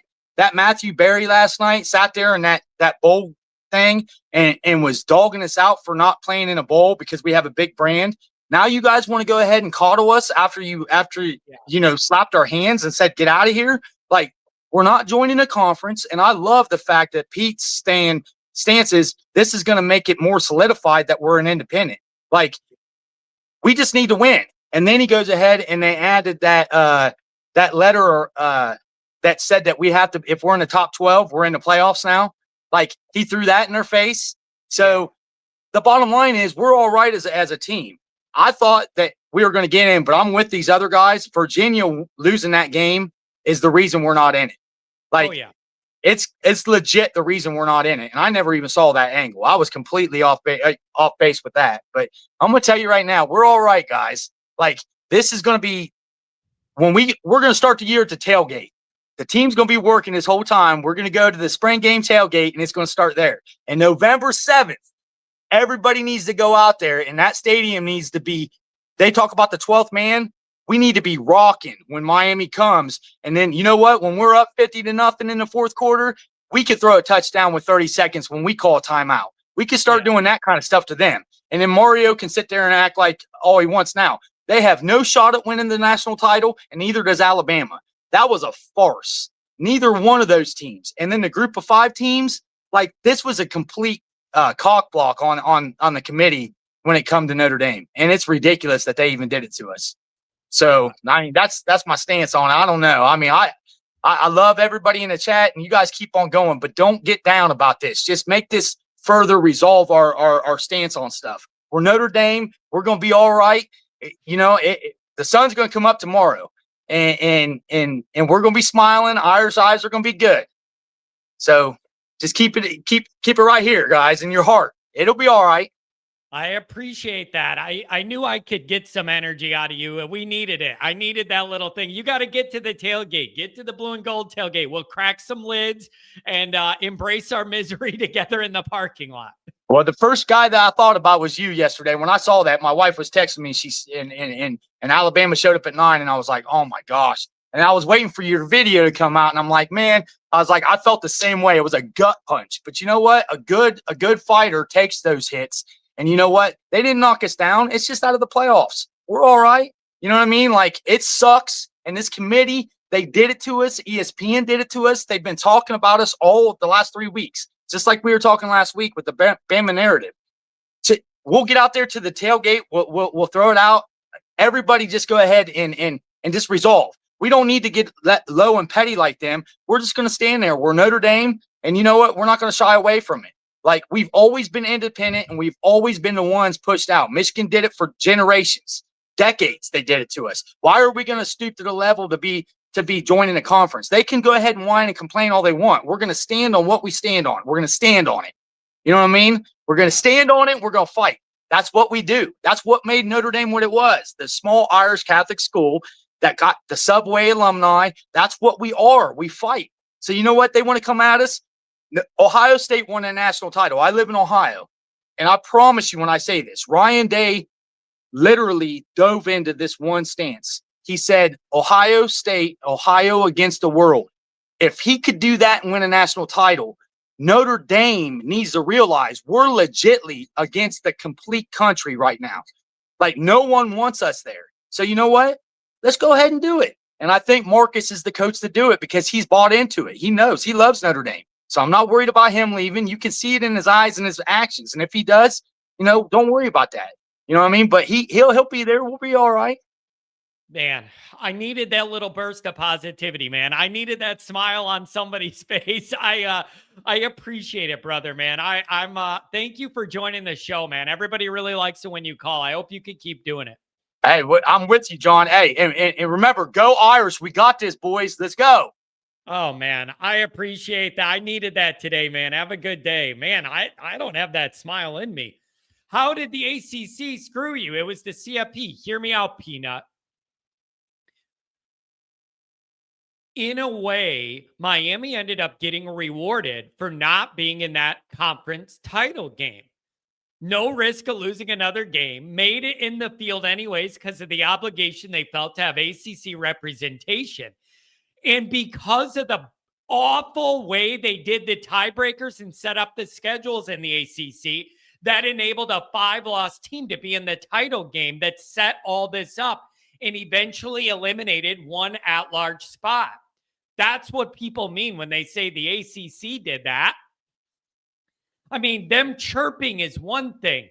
Practically, the way they had their whole postseason thing set up put this all in motion. Right? So that's the way I think of it. Couple more chats. Right back to you guys. Right back to you guys. $5 holler, Jake. Jeremiah Love will go down as the Tim Brown of the Freeman Arrow. At least Tim Brown got his Heisman. $2 holler from Paul. Go Irish. The ACC needs to cut off ND. Please. Please. Please. I'm sick of the boring schedules. I'm sick of all the teams except for like one sometimes having no pulse. There's no elite teams in the ACC. It's a dying conference with a horrible media deal. They don't get the best talent. It's a dying conference by every single metric. By every single metric, the ACC is a dying conference. I wish we could break ties. Andrew, I think on Tuesday, Bevacqua may announce ND's intent to leave the ACC with cause. That's why he did that. He may be getting his ducks in a row. That's a quick move, though. That's a quick move. You got to know what you're doing next. You can't just like Penn State, all excited to fire a coach, had no plan what they were doing next. You got to be careful. $5 holler, Steven. We took out last year's SEC champ. They were shaking in their boots. It had happened in back-to-back. The SEC just means less, and it shows. ND fights, they took their ball and they went home. It's a fight at a different level. This is now a fight that's way more high than just playing one more meaningless bowl game. So you could argue that it's actually a more intense fight because it's being done at higher administration level, not just going and playing a meaningless bowl game. $2 holler from Craig. Indy lost to A&M in Miami. Enough said. Here's the struggle I'm having. The struggle I'm having is people don't want to allow you to be mad at multiple things at once. That's not allowed in this debate, apparently. That's I have a big problem with that. People don't let you serve multiple arguments at the same time. I've started every one of these discussions I had by saying Notre Dame put themselves in this position and is the first person to blame is Notre Dame. But you could also not like the committee's process. You could also not like the ACC lobbying against a contractual money partner. You could argue ESPN getting the bullet points to go against Notre Dame when they're financially invested in the conferences of the teams they want in. Why don't people allow you to be mad at multiple things and groups at once? That's a perfectly reasonable position to be mad at a bunch of groups all at once. That's fair. That's fair. Mark, what's going on, buddy? Welcome in. If you're on hold, I'm going to try and get to you. We're moving pretty good. What's going on, Mark? Hey there. I'm not a conspiracy theory guy, but why do you think every game mattered except for one? It's interesting. And the evidence is there, Mark. The historical precedent of losing that game, dropping a spot is there.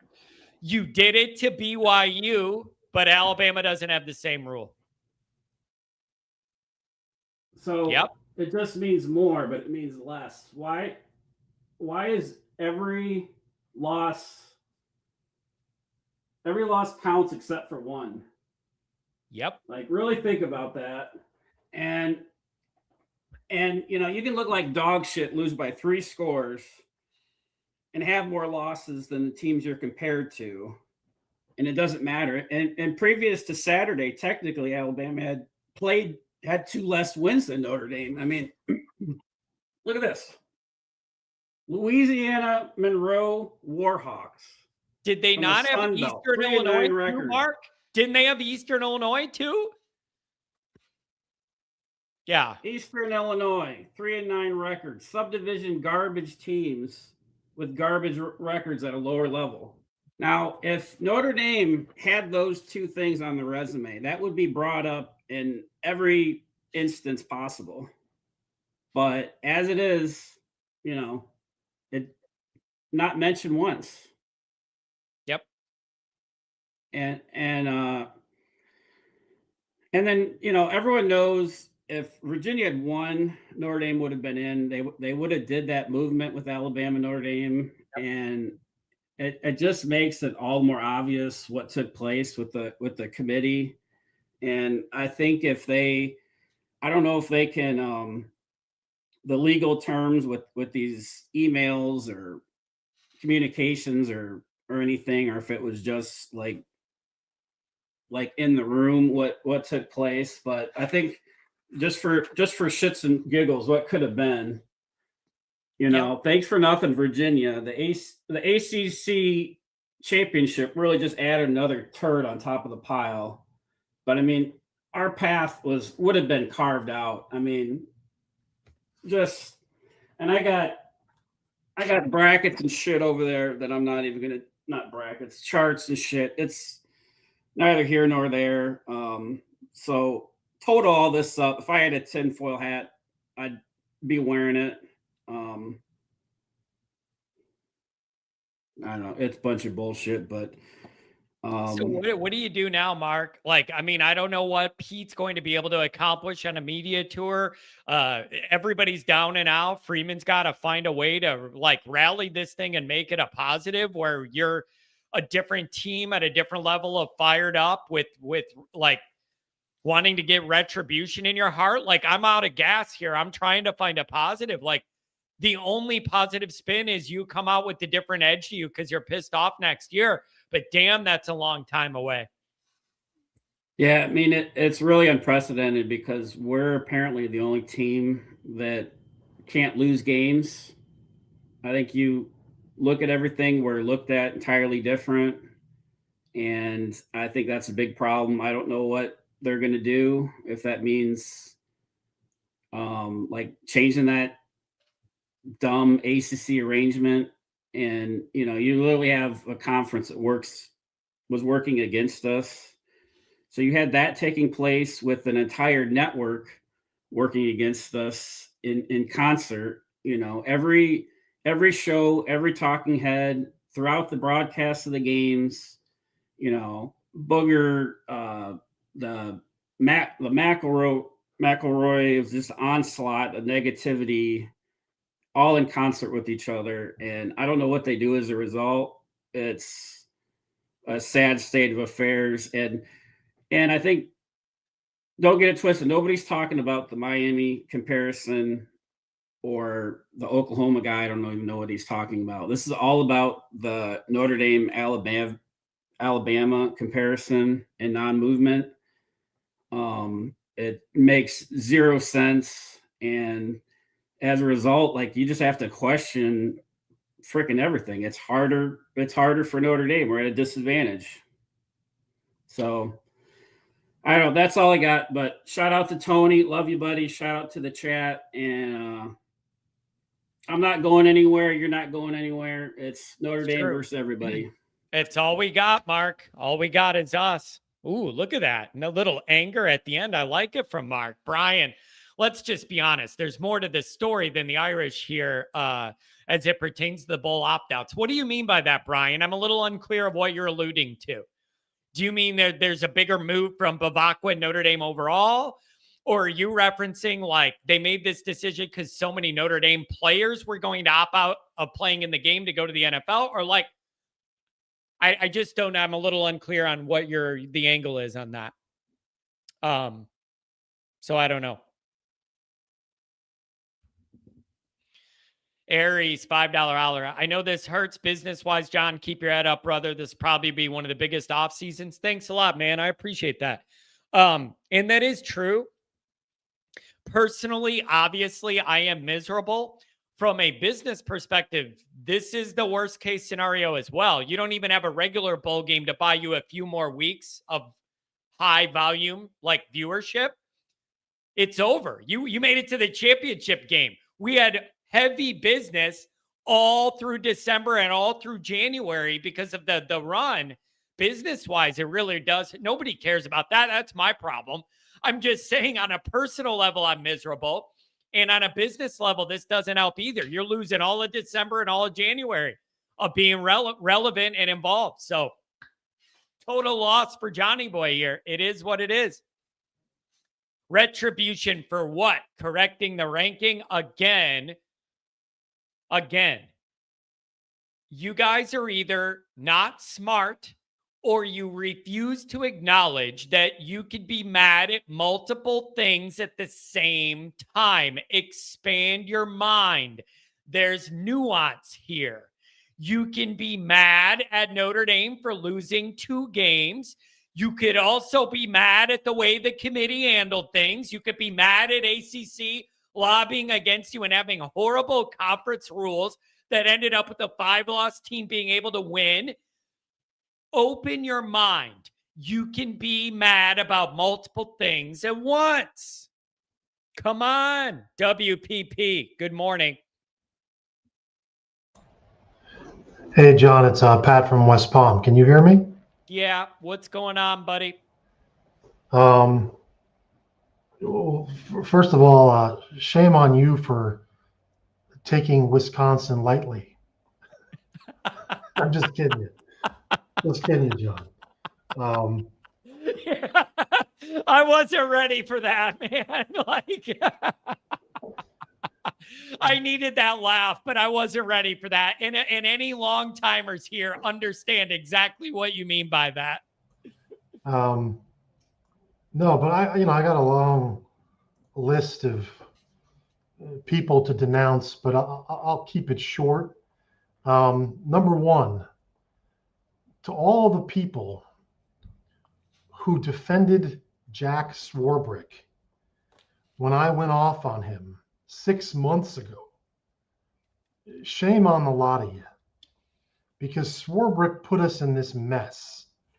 Swarbrick constructed this schedule where our 2 hard games were up front. Yeah. Our bye week was after week 1, which makes no sense. And there was no marquee matchup in the month of November. And that screwed over Jeremiah Love's Heisman campaign. And it screwed over the team in these comparisons. Because, we used to schedule teams like Tennessee in the month of November. And Tennessee, there's a week, I think it's like 3 weeks ago, where the whole SEC plays these out-of-conference chump games. Yeah. One of those teams would have played us. And we could have played them, and if we'd beaten them, the whole SEC argument would be out the window. But we played these chump teams, and we did that because Jack Swarbrick scheduled like a coward. Yeah, see, that can work for you or against you. If you're in great playoff position, cruising through November and winning those games, like you're on cruise control, and then it works in your favor. And if you don't and you need help, there isn't really opportunities to impress. Some people in the chat are asking, why would an SEC team schedule Notre Dame in November? Why would they do that? The same reason Miami scheduled us. Because if, not other teams don't have loser mentalities like Notre Dame does. You understand? Other teams think they can beat Notre Dame. And if you beat Notre Dame and you're a 3-loss SEC team, guess what? You could sneak into the playoffs by beating Notre Dame. So they don't have the mentality like, oh no, we might lose. No. They think they're going to win. We don't think we're going to win because we have a loser's mentality. But we should be scheduling them because we need the game. And yes, if you have to go down and play on their home field. Tennessee used to do it. Tennessee used to play us in the month of November. Oklahoma has played us. I think that was in October. You're gonna get Miami in November at home next year. Yeah, well, that leads me to my second point, John. I just bashed the last athletic director. Why is the current athletic director getting on TV today? Where was he a month ago? Why did he let the whole media narrative build up like a tidal wave against us? Yeah. Why wasn't he going on offense? Why didn't he attack Ole Miss, Oklahoma, Alabama, and attack their resumes and build a media campaign over the last 7 days saying, hey, Alabama, it's a play-in game for you. Beat Georgia or you're out. Our athletic director said nothing. He went on McAfee and sounded like a weakling on Friday. That was by that time, it's too late. So, the whole okay, country was against us because let we me didn't fight back. The response that I've been heard when I ask that is, Notre Dame appeared to be comfortably in the field, so they didn't feel the need to go out there like that when they thought they were comfortably in the field. And if that's what happened, you learned a really rough lesson the hard way, didn't you? Yeah, we learned that our athletic director is a candy ass that gets run over and lied to because no one respects him. That's why we're in this position. No one respects him. So they fed him some garbage the last 3 weeks, lulled him to sleep as they sharpened their knives to stick it in his back. That's what they did because he was dumb enough to believe them when they said, oh, don't worry, we're just comparing you against Alabama. Bullshit. They knew all along the fix was in, and he was too dumb to see it.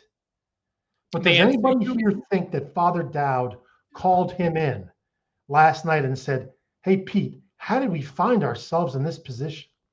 No, because Father Dowd doesn't give a rat's ass. And you know what? Bevacqua doesn't either. He's going to talk tough today when it's too late instead of talking tough over the last month. That was his job, not to go prancing around crying today. Your job was 3 weeks ago to start saying Alabama with 3 losses has no business playing for a national title. This is garbage. They want to get to the playoffs. They have to win the SEC. That's what you say. You say, Ole Miss, your coach just left. You're out. You're going to roll out who? Fat Charlie's son to coach you? That's who's going to coach you? That's a joke. Kid, you're out.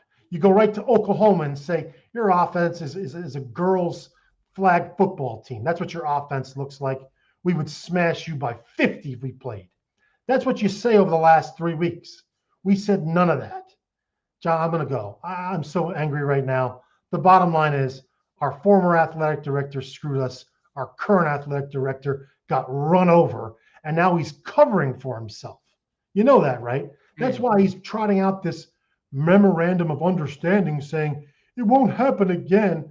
You know, a memorandum of understanding is not a contract. Everybody can walk away from that. It doesn't mean jack. And yet he's trotting that out. Why is he trotting it out? Because he's covering his ass, knowing that he just got made a fool of by the ACC, the SEC, Miami, Alabama, Oklahoma. All these different actors made a fool of him. And now we're standing here with egg on our face. And the whole thing is disgusting. All right. One question for you before you head out. I like the intensity today. This is a different version of you, man. I want to know, what can Notre Dame do moving forward? Like, you're on the complaint tour, but practically, tangibly, what can Notre Dame do to remedy the dynamic moving forward? Do you have any idea of what is practical that they could do to change anything? Yes, I do. Number one, you tell the ACC we're playing 4 games, not 6. That's number one. They want to put us out, fine. It'll be the end of their conference. We're playing 4 games. Number two, you write a letter to the SEC commissioner saying that next November, or December, your 3rd ranked team, the team that isn't playing on Championship Saturday, the team that isn't playing for the SEC Championship, your 3rd ranked team, we're going to play you on their field, whatever team it is. Put that in writing, make it public, saying we will play your 3rd best team next year on their field on Championship Saturday. Number two, you're missing 2 games from the ACC because you told them we're only going to play 4. You call up the Big Ten and you schedule a decent opponent. It'd be nice to play Oregon. It'd be nice to play, Michigan again. Play somebody decent so that our schedule up until the end of the year looks decent. That's what you do. And then the year after that, you tell the ACC we're playing 3 games, not 4, and you keep adding a game out of conference. The ACC will be gone by then. It won't matter. I'm so pissed off, John. I'm just beyond pissed off that the root cause is our former AD, our current AD. It's just so disgusting what we tolerate. And you know what? I'm going to shut up. We have an organization run by priests. They're good people. They're holy people, but they're not businessmen. You understand? They're not businessmen, and they send in candy asses to represent us in these negotiations. They get our candy ass AD gets lied to, and now we're stuck. And I gotta go, John. Thanks for taking the call. All right. Everyone puts on to Patreon. It's really good content. Even Thanks the a off lot. season stuff is really good stuff. But I gotta go, John. Thanks for taking my Appreciate call. it, I really man. appreciate Have it. a good one, buddy. Man, it's about as heated as I've seen WPP. Not a good day in Notre Dame land. Louisiana, what's going on, buddy? How we doing, brother? I mean, not great. You've been sitting there all morning. Not great. Oh no, I totally understand. I got a few talking points that I'm gonna go through. We got 3 of them, but I'm gonna expand on the third one a lot more. But first is we did this to ourselves. Win your first 2 games. Be prepared. Pure and simple. I'm not as mad about being pushed out today because if there's a team that deserved to be in over us, it might have been BYU, just because their only 2 losses came from the conference champion, Texas Tech, twice. That would be my only argument for them being in over us, but that's not what happened. We saw the SEC bias full hand, and being from the South and having to listen to the SEC bias every single year, I mean, it's there. When ESPN and the SEC have a contract together, the bias is going to be there. From College Game Day, Saban wearing red jackets on the air, him and Pat McAfee just holding water for the SEC every single week. Tinfoil hat or not, the blatancy of bias is there, and it sucks. Number 2, the college football snub. They gave us multiple. We're going to see multiple rematches, multiple in the first round. Tulane and Ole Miss. Tulane got their butt handed to them week 2 or 3, 45-10. We sure wanted to see that again. Alabama, Oklahoma. We wanted to see that again. I feel sorry for Oklahoma having to play them again, and they're probably going to get screwed because of Alabama. All the calls just happen to go Alabama's way every single time. And then as far as the snub itself, we should have seen this coming, through the ratings. This is all done to give ratings. The most clicks, the most views, the most reaction. And what better way to do it than have a big brand pissed off and mad, like Notre Dame. They did this. They knew they were going to do this. I got a feeling they were going to do this once Miami won their second game after their second loss. They were just going to do that in general. My idea on joining a conference, they're putting the proverbial knife to our back at this point in time, and literally they jabbed it in yesterday. Join a conference or we will put you out. Don't, like old boy said earlier, give them an inch, they're going to take that inch. They're going to take a mile of that inch. And of course it happened. But 3, moving forward, we need to look inward as to what went wrong this season. We ruined a Heisman campaign that should have been, without a doubt, Jeremiah Love's, without a doubt. But no, we give him 8 rushes week 1. Week 1, 8 rushes. That's not winning football. That's bad player evaluation. That's bad evaluation top to bottom. And I'm looking at you, Marcus Freeman. I'm looking at the offensive coordinator, Denbrock, and I'll be back to Denbrock in a second. I got a bone to pick with him. Let's see. Any extension for Marcus Freeman, we put that on hold until further notice. Put that on hold. Don't be scared of an NFL team to come get him. NFL's too much out of whack right now to even get a first-time head coach who's just 4 years into head coaching. That's just a bad move from any NFL team's standpoint. Number 3, we have at least one Notre Dame player that's going to be in the playoffs. Coogan. Pat Coogan? Yeah, I was going to say. Coogan. Yeah, And they got because it we rolling. didn't guarantee him a starting spot after I feel like he earned it and he was the voice last season of the offensive line, it doesn't seem too bad that he should have stuck around. And, it wouldn't have been, to have him stick around wouldn't have, been a bad move. Having some leadership on the O-line.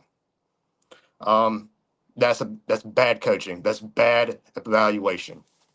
Knowing what you got. And number 4, expanding the field to 16 teams is a terrible idea.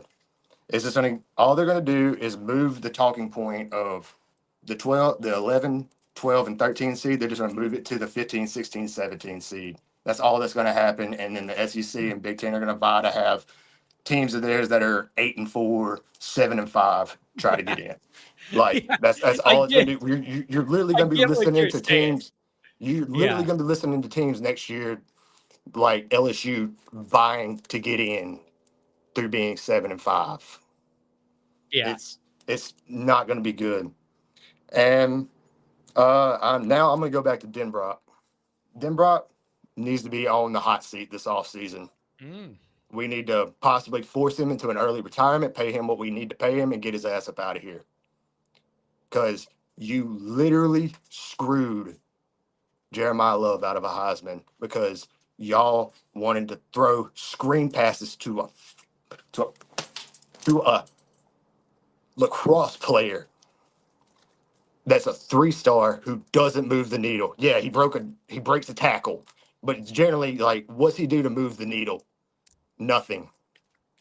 And letting these lacrosse players who are multi-sport athletes on the team that don't move the needle, make them pick a lane.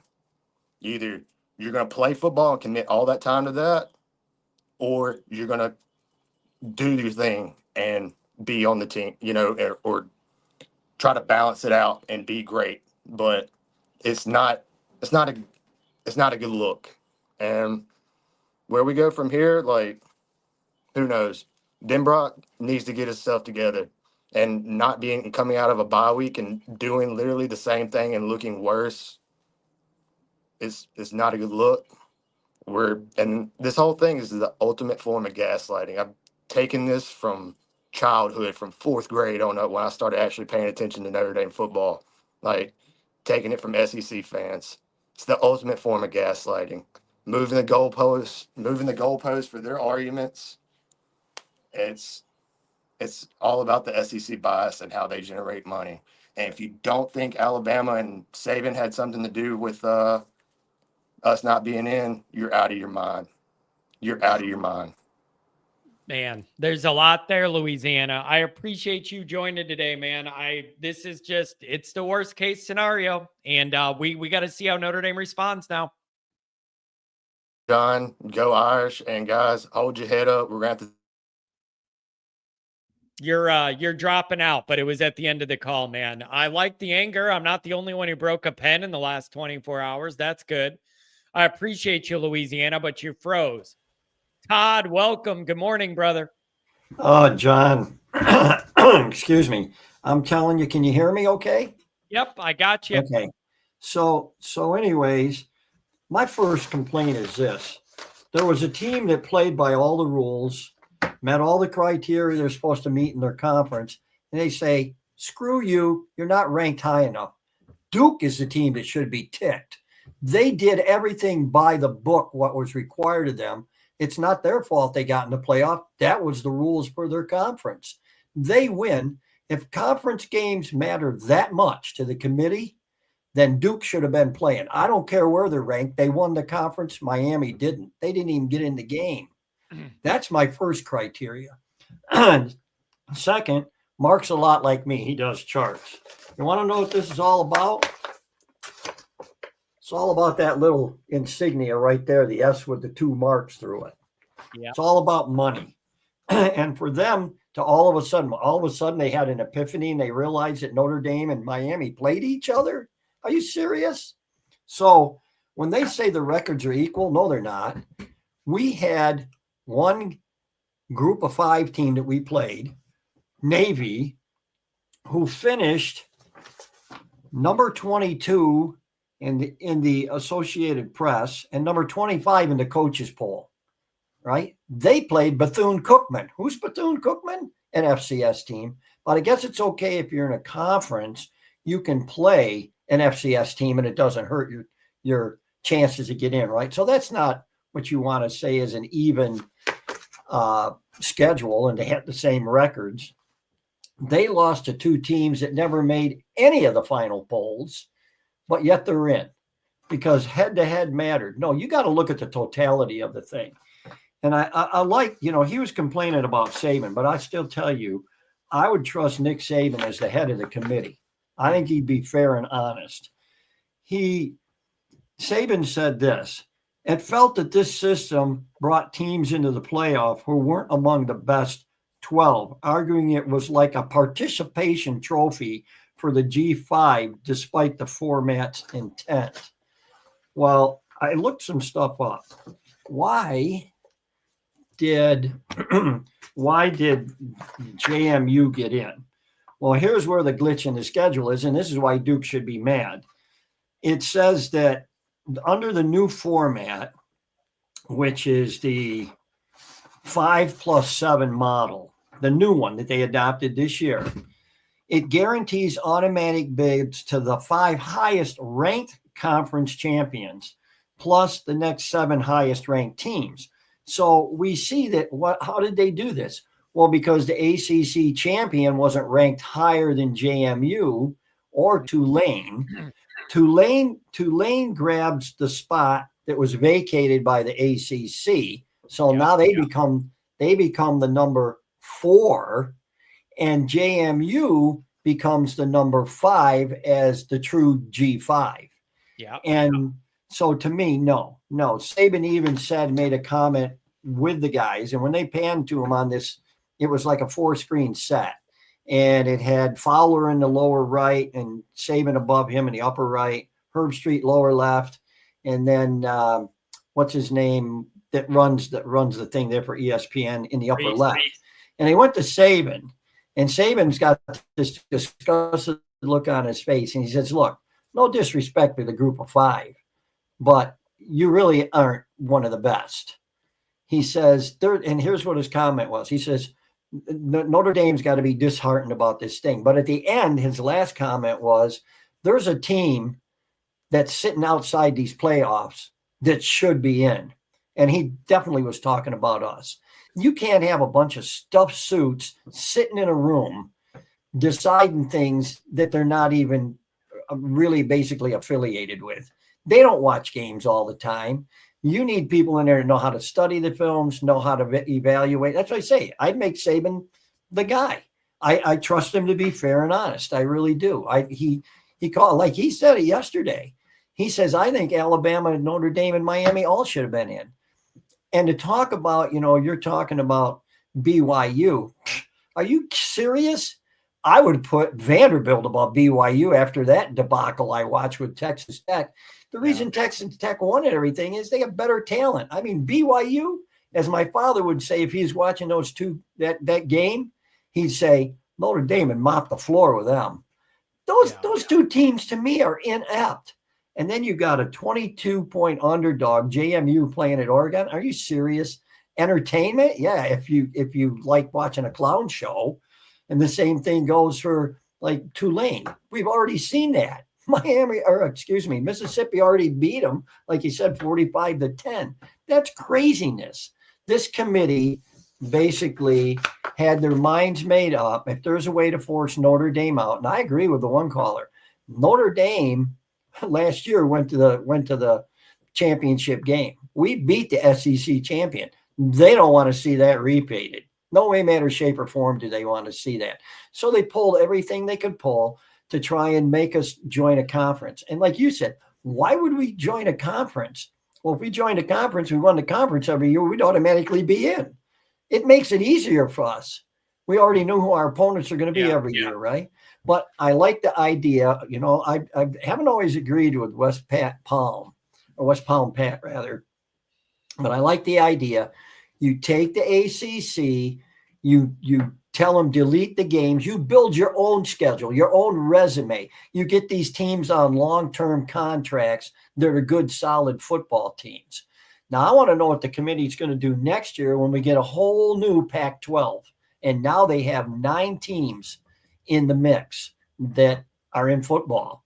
So they're going to get an automatic bid if they're one of the better conferences, right? So I thought to myself, gosh, would California and Stanford swallow their pride and go back into that and boost the recognition of that conference and maybe make it, rather than the Power 4, be the Power 5 again? Now they're really going to have complications if that happens, because to me, it would make sense. You're not traveling across the country to play. You're going to play in the West Coast or Mountain Time Zone. And so I don't know. And then you got Boise in that conference coming in, and Utah State. And I mean, those are 2 teams that could poll high. So I don't know how the committee's going to handle that, but they need to change a lot of things. And Saban said, listen, this whole system's got to be tweaked. You can't have the stuff like the ACC had and all these different stuff. And he even said, I don't think AI could even figure out what the playoff format should be and the teams that are in there. But okay, anyway, Todd, so let me ask you this. What do you want to see Bevacqua do? Like, what is within his power? What would you like to see him do? What in the short term, in the long term? What can Bevacqua do to remedy any of this, in your opinion? well, he's got to be louder, and he's got to realize that there's people behind him, that'll stand behind him if he makes the right decisions. He's got to do what West Palm Pat said. He's got to go out and start getting good teams to play and keep telling the ACC, see ya, goodbye. Now, there was some talk earlier about, was it Michigan or Michigan State that wanted to go independent? Was it Michigan State? It was Michigan, because they don't like that equity deal. Yeah, and they're even thinking about it. So if being in a conference is so great, you got a blue blood like Michigan say, hey, we'd like to go independent like Notre Dame. Yeah, USC as well. Yeah, and so the thing is wouldn't it be nice if you could start building a conference with USC and Michigan and Notre Dame and throw all these teams together and have a different kind? It certainly would be a power conference. I mean, if you have the big schools in it. But yeah, so my thing is, and what about Denbrock? He didn't blow it. He didn't blow it by throwing screen passes to Faison. Where he blew it was, he didn't, as I said last year, he didn't turn Riley Leonard loose in that championship game last year. First 3 passes we throw, we get PIs on two of the defensive backs from Ohio State. Why? Because that was their weakness. Turn them loose. And you can't tell me that, the kids from Notre Dame, they go out, they got the football field there. The offense and defense, those kids, they're staying there all summer long. They're playing football against each other. You can't tell me they aren't. 2-hand touch, maybe, maybe they got flags or playing flag. He's watching the quarterbacks throw, right? Maybe one's coaching one team. Maybe they divided up and they went teams on their own. Unsupervised, of course, it has to be. But you can't tell me he didn't know what he had in CJ. Come on. And then he waited too long to turn him loose in the Miami game. That's what his point is. He's afraid to let these kids use their talent to do things. And that's my knock on Denbrock. You waited way too long to turn him loose. And the Texas A&M game, defense, we weren't all on the same page in defense. But still, like I said, we lost to 2 teams that finished in the top 12 going to the playoffs. And Miami lost to 2 teams mid-season that aren't even ranked in any of the polls. So if you're going to tell me that their schedule is better than ours, come on. And you played Bethune-Cookman. So anyways, I do like the mentality of us against the world. And let me just take a look here at the things. I'm thinking of the bowl game. Probably the Pop-Tarts was probably the highest bowl game that was out there, and that would have been offered to Notre Dame and BYU. But the thing is just think about all the money they're losing because of what Notre Dame did to opt out. So there's probably going to be a cry from them people, hey, who are we going to have? They were going to be our big draw. So that's going to affect them. But here's the last thing I'm going to say. Yes, we need to get that mentality that it's us against the world. And if you ever watch, I know you must have watched the movie Remember the Titans, right? So what happens? The defensive coach gets uptight because the calls weren't going his way. They were screwing him. So he talks to the official, and the official says, well, you know, you're going to lose this award or whatever. He didn't care. He looked at his team and he says, I want you to blitz all night long. Never let them forget the night they played the Titans. And that's the attitude Freeman's got to have. We're going to do everything we can to run roughshod over everybody we can next year. Never let them forget the time they played Notre Dame. That's the attitude he's got to have. God, I like that. I like it. That's a good, strong way to end it, man. That's the only way you could spin this into a positive, like tangibly in the short term, is to channel it into that kind of vibe. Anything else, man? Thanks a lot, Todd. No, I'll probably check in every once in a while during the summer, you know, just to see what's going on. And definitely, I am not going to have the other surgery before the blue gold game. I definitely want to get there this year. I could take my wife, do a thing with Notre Dame. Last time I was at Notre Dame was 1996. I got pictures of my youngest one jumping up and hanging on the rim at the basketball court, and grass off the field from the lady who had it in an envelope in her desk. Because they were, like I said before, they were thinking about how to weave it into the shirts. But anyways, yeah, I'm looking forward to that in the blue gold game. And I'm just praying for good weather. Yeah, that's the only thing that could go wrong. Todd, I hope to see you there. Stay in touch, buddy, Yeah. okay? Okay. Merry Christmas and Happy New Year if I don't talk to you again. You too, Todd. Thanks a lot, man. Dude, it's just sad when people are like, the season's over. I'll see you in August. Huffer Billy says, join the ACC, please, and remove all doubt. I got news for you. If Notre Dame's joining a conference full-time ever, it's never going to be the ACC. That is a failing, dying conference. If Notre Dame has to go that way, it ain't going to be the ACC. I got news for you. You don't jump on the Titanic after it's hit the iceberg, and that's what it would be, man. Pfluger's got breaking news. What is it? Notre Dame into the Big Ten, or what are we doing?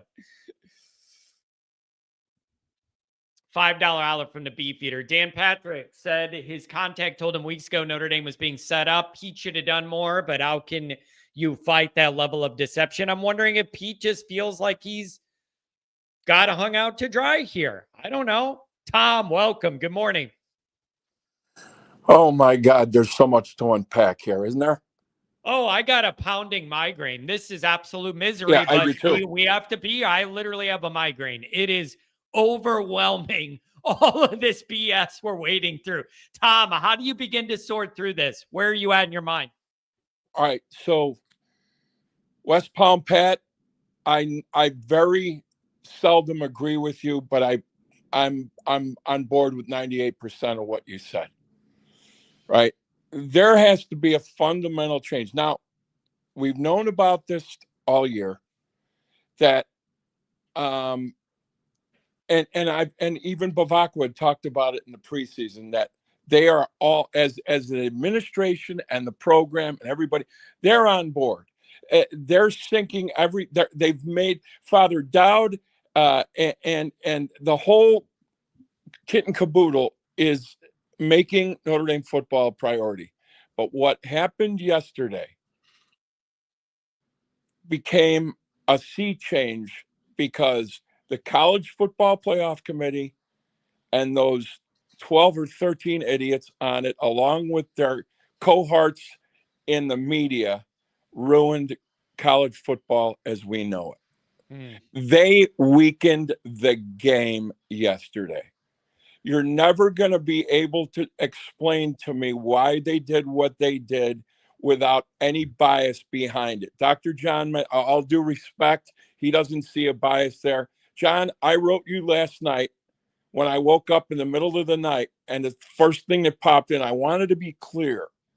I'm telling you guys, Tim Hyde chided me about this on the Patreon wall. Other guys disagreed with me. There is a vehement anti-Catholic, anti-Notre Dame bias in this country, and it's been going on since the Rockney years, over 100 years.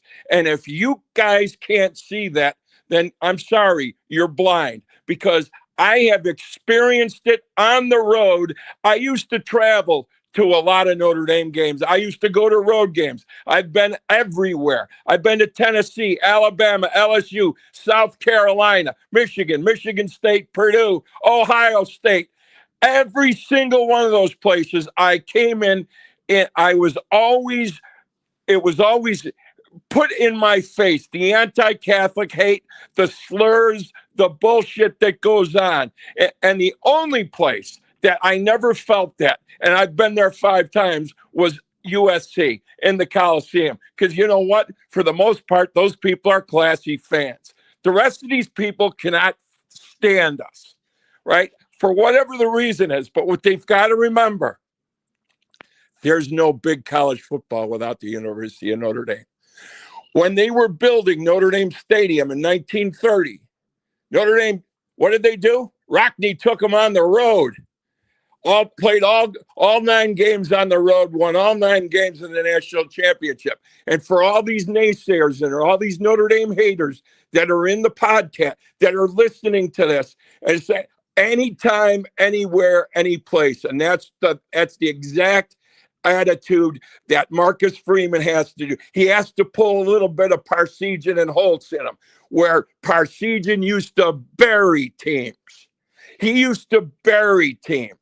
And anytime he didn't, he'd get beat by USC and possibly Purdue. Those were his only real Achilles heels. But anytime he had a chance, he would bury everybody. That's what there's no more Mr. Nice Guy here. After what these guys did, you cannot leave room for any interpretation. Soft schedule's my ass. You know what? If I was Pete Bevacqua, I would take.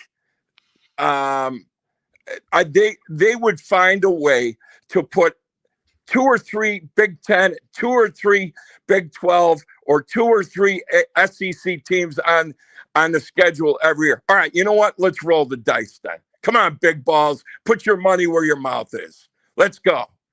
They don't want to do that. They won't do that. It's so mind-numbing. And I'm telling you that hate is real. You can see it in the chat this morning. Look at all these idiots that have never been there. I'm seeing names of people like Big Ten, Big Chopper. Hey, Big Ten, I got you right here swinging. Yeah, go ahead. Yeah, assholes. And look at the ridiculous amounts of bowl games there are. You know what I'd like to do? Blow the whole thing up. Forget the college. Go back to the bowl system. That was more fair. The top 5 bowls usually had the top 10 teams, didn't they? Yeah, it's man, I don't know. It's Tom, the problem I'm having with this is I have issues in a bunch of different directions. I do too. That makes it really hard to attack when I have a beef with everyone. Notre Dame for putting themselves in this position with scheduling and the way you played on the field. I'm mad at Notre Dame about that. The conferences, the conferences overall, the ACC, ESPN being in bed with all the conferences. Like, how do you approach a problem when you're mad at 5 different groups? Well, yeah, I mean, you literally are fighting a war on all fronts, right? So what do you do if you're in that situation? Well, first of all, if I'm Bevacqua, I'm going scorched earth, and Marcus Freeman, I'm going scorched earth on Herb Street, Reese Davis, all the rest of these talking heads. How about McElroy? And there were 2 or 3 of them that said, after the fact, they said, well, if the game was played right now, not only would Notre Dame beat Miami, but they would also probably beat Alabama and probably contend for the national title after the vote. So they're talking out of both. As my father would say, they're talking like a man with a paper asshole out of both sides of their mouth. It's unbelievable. Yeah, man, and you know, this Bevacqua thing, man, this is interesting. I like Pete. He doesn't seem like the kind of guy that wants to appear as if he was a pawn in this big conference game. Like he's operating from a place where I'm sure he's feeling a lot of different heat right now. If he feels like he just found out he was a pawn in this game, thought Notre Dame was safe and then found out wrong. Like, I wonder where this goes. This thing may have some legs. You know what? I think it does, because if whoever on the chat, I can't remember who talked about Dan Patrick. Excuse me, Tom. Andrew Gilmore is saying Bevacqua's use of the word permanent is a signal that Notre Dame's finished with the ACC. I imagine when Florida State and Clemson sued, ND started doing their due diligence. Maybe they're further down the road of having an escape hatch out of this than we thought. But Andrew's saying, and multiple people have, him saying permanent damage is the key takeaway from this. Well, and right, language matters, right? You know, you have to figure that to be the biggest part of it. But when Dan Patrick leaks this, that an insider told him, and I think Dan Patrick is of the highest journalistic integrity, right? His career speaks for itself. I don't see him as a gossip monger or a hater. Well, isn't he pretty much independent now? So he's not pulled into like ESPN or whatever. He just does his own thing. Right. And so for him to say that, I really believe a gentleman of his stature is actually trying to protect the integrity of the game. And we know, look, I got some really reprehensible stuff that got into my feed last night and this morning. And guess where it was all coming from? South of the Mason-Dixon line. Yeah. It wasn't even coming from Ohio State and Michigan fans. Yeah. Right? I mean, I had 4 Ohio State buddies of mine call me up, and they were as equally as perplexed as I was. And they were, quite frankly, they were a little bit mad because they know it weakened the college football game. You know, and so, okay, good luck. I mean, God love you. Hey, James Madison, you know, and then James Madison and Tulane. Okay, everybody gets a trophy society, right? I mean, what are we doing here? Some of the takeaway that I saw, another one talking out of both sides of his mouth was Saban. And I've always respected Saban because of what he's done as a football coach. And he is a smart dude. But, you know, you're sitting on there with your crimson sport coat on and you know, oh my God, it stinks to high heaven. I don't trust anybody, John. Yeah. In the business world, you know, West Palm Pat was talking about, you know, you got to need some heavy duty businessmen in there. Well, I'll tell you what, I think you need businessmen with integrity that got a set of balls, and they're going to tell these people, listen, this isn't the tail wagging the dog. Okay. We're the dog that wags the tail, whether you like it or not. I don't care if you're Northwestern, Michigan State, Ohio State. I don't care if you're Alabama or Georgia. Notre Dame is still Notre Dame. And you know what? We'll play anybody, anytime, anywhere. We'll play you in the goddamn parking lot if that's where it's going to come down to. Yeah. Look at the recruiting year that Notre Dame's going to have. Now, listen, you know who I feel sorry for right now? The University of Wisconsin. They're going to catch an ass beating in Lambeau Field, historic Lambeau Field, next September the 6th, and I'm going to be front and center for that. And you know what I hope Freeman does in the offseason? Shut the entire media out of the preseason. Tell them nothing.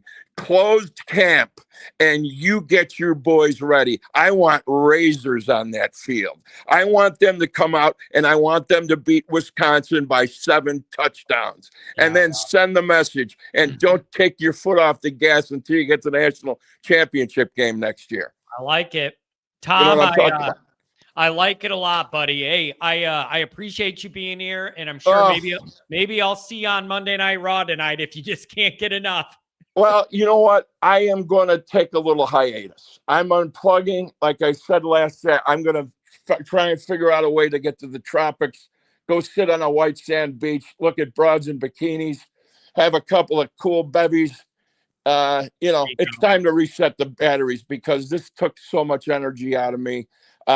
It sucks to the core, but hey, you know what it's like? I think Goolsby said it in the chat yesterday. This is like a bad breakup that you didn't see coming, and the broad just comes in and she, you know, You're out, Charlie. See you later. Hit the bricks. I'm like, oh, thanks. Yeah. Thanks for the effort. Tom, it's going to be a long, frustrating off season, but we'll make it together, Tom. Thanks a lot, buddy. Hey, God love you. Merry Christmas to you and yours, John. And thank you for everything that you do. I appreciate it. No problem, man. It's an honor to do it. It really is. Man, this is tough. Mike, welcome to the show. Glad to see you dressed up. I dressed for you, Tom. I want you to know a couple things. Number one, I am 56 years old. I have been following closely Notre Dame football since the age of 6. So I have 50 years of following the Irish. This is the most upset I've ever been. And I don't know if other people feel that way. I don't ever recall being this ticked off and this like emotional. It's a visceral response that I've never experienced before. So that's number one. But I've been thinking a lot about like what I'm angry over or what I'm the most angry over. And certainly the Alabama, I'm angry, but I don't think that's what I'm the angriest about. Because if you look at it objectively, if we were in shoes or we were in Alabama's shoes, we'd be making the same arguments. Yeah. Like it's positional, like it's advocacy. Like I don't blame them. And frankly, it's partly our fault for getting in the position where they could do that to us. Yep. The thing that I'm most upset about is James Madison and Tulane. Yeah. And that's a structural defect in the system. Yep. The idea, and it's such a shame because I felt like with some of the people coming off injury, I felt this team was better than last year's team. And so just the ability to see them go through the playoffs and we're going to be kept out because of James Madison and Tulane. Like that after I thought long and hard about it, that's it. That's the thing. And that, like I said, structural, like that was beyond that's not a committee thing because they're going to say our hands are tied. So the question becomes, how do you fix that? Just take the top 12 teams, like top 12 teams. And maybe if there's 2 people in the same conference in the top 12, the conference champion determines who gets the bye. Like I would be fine with that. But, and then it's just a question of what do I want to see in the playoffs to fix it. And I think the only way to fix it is for James Madison and Tulane to get smoked. They have to get smoked. They have to be embarrassed before there's going to be a structural change. It's just so gut-wrenching though. Yeah, the ACC angle on this is why Notre Dame got bounced, because if they had a proper title championship setup, you wouldn't, and all them goofy tiebreakers, you wouldn't have a 5-loss team in there and Miami out. That's what created this, where there's one less at-large spot. And it's, but I'm mad at 5 different entities at once, starting with us and then trickling. I'm mad at everybody all at once, and I don't know how to attack that problem when I have beef with everybody. Notre Dame, the scheduling, the ACC, the media, all of it, the committee. I'm mad at everybody. But can anybody honestly, at the end of the day, when somebody's arguing with you, you just ask them, do you really think the 12 best teams are in the playoffs? I mean, do you really think it's the 12 best teams? Like, there's no way for them to argue that. Like, it's a shame because it was such a good, this was the team. Like, this was a great team. And we're going to sit on the sidelines because of no disrespect from James Madison University. I'm sure it's a fine institution, but come on, like, what are we doing? Like, what are we doing? That's all I got. That's the argument. They need to stop saying our goal is to get the 12 best teams in the country into this competition. That's clearly not what you're accomplishing. It's more of like we throw little cookies to everybody and then hope that those 12 teams are the best. Like the 2 spots at the 11 and 12 you're giving away this year feels rough, man. People could be okay with maybe 1, but now you have 2 of them, and that's just a lot. when I was trying to process this, I wanted to say thank you because I watch your show all the time. And when I was trying to process this, I need to hear what Kennedy's going to say. And you gave out that exact analogy on your first stream. You were like, they're just giving out little cookies, and that's exactly what it is. Like, and to pretend it's anything other than that is just it's theater. But I am also it just like it makes me mad. Yes. Do I think we should have been above like Alabama? Yes. Do I think we probably should have been above Miami? But to sit there and be upset about that, I am upset about that. But I know for damn well certain that if we were in Miami shoes, I'd be making the same arguments. I'd be like, we made him ahead. Like it's advocacy. And in that, I can't rest my anger there. I'm angry at the structure of the system that allows James Madison and Tulane to take of the position of the Irish. That's it. Yeah. You are right though. It is an awkward position to argue for because when I'm honest, if I flip the roles, I would be on here every day yelling, why play the games if head-to-head doesn't matter? And that's not, I would be using. So it was really hard to argue that piece of it because I get the pro Notre Dame metrics and I leaned into it when the committee leaned into it.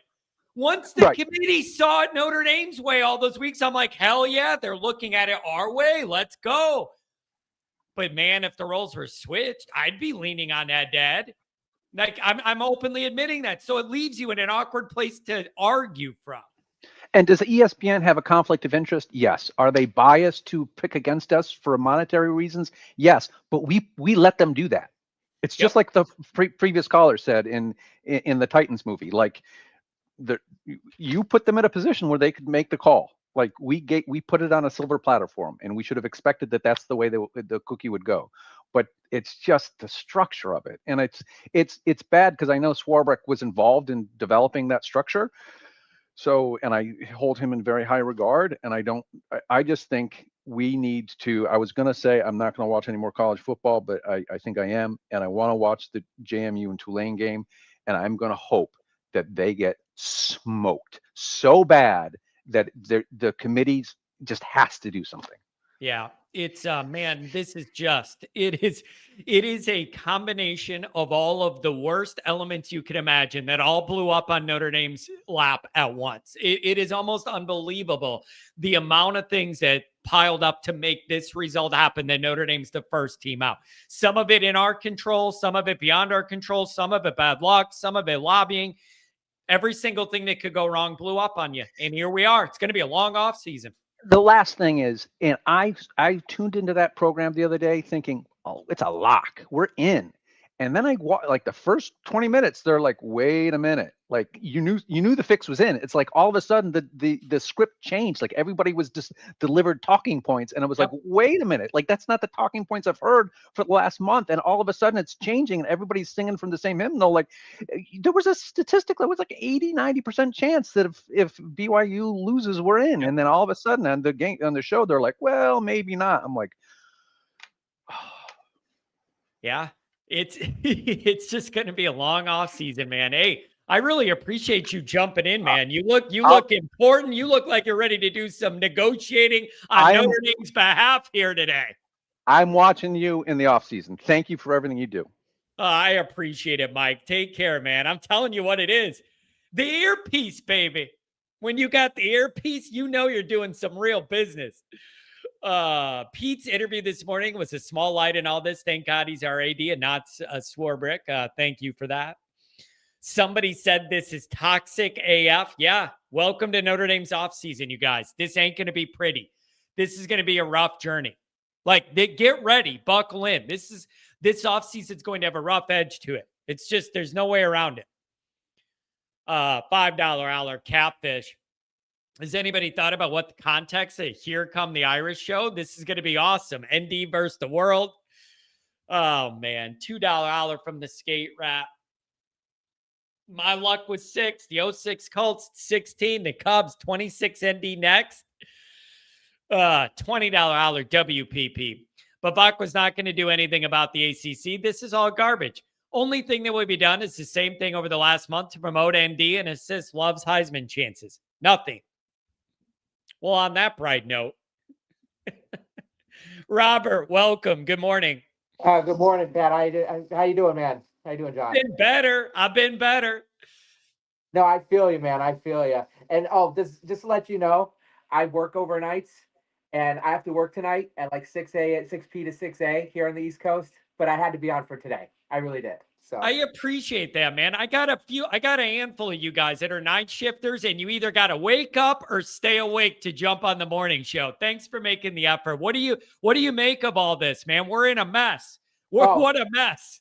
A mess doesn't even begin to say what it is right now. This is plain ridiculous. I was actually going to come on Friday, but I had come off a shift and I just couldn't wake up and to do that because I actually had something to say about what the committee had done on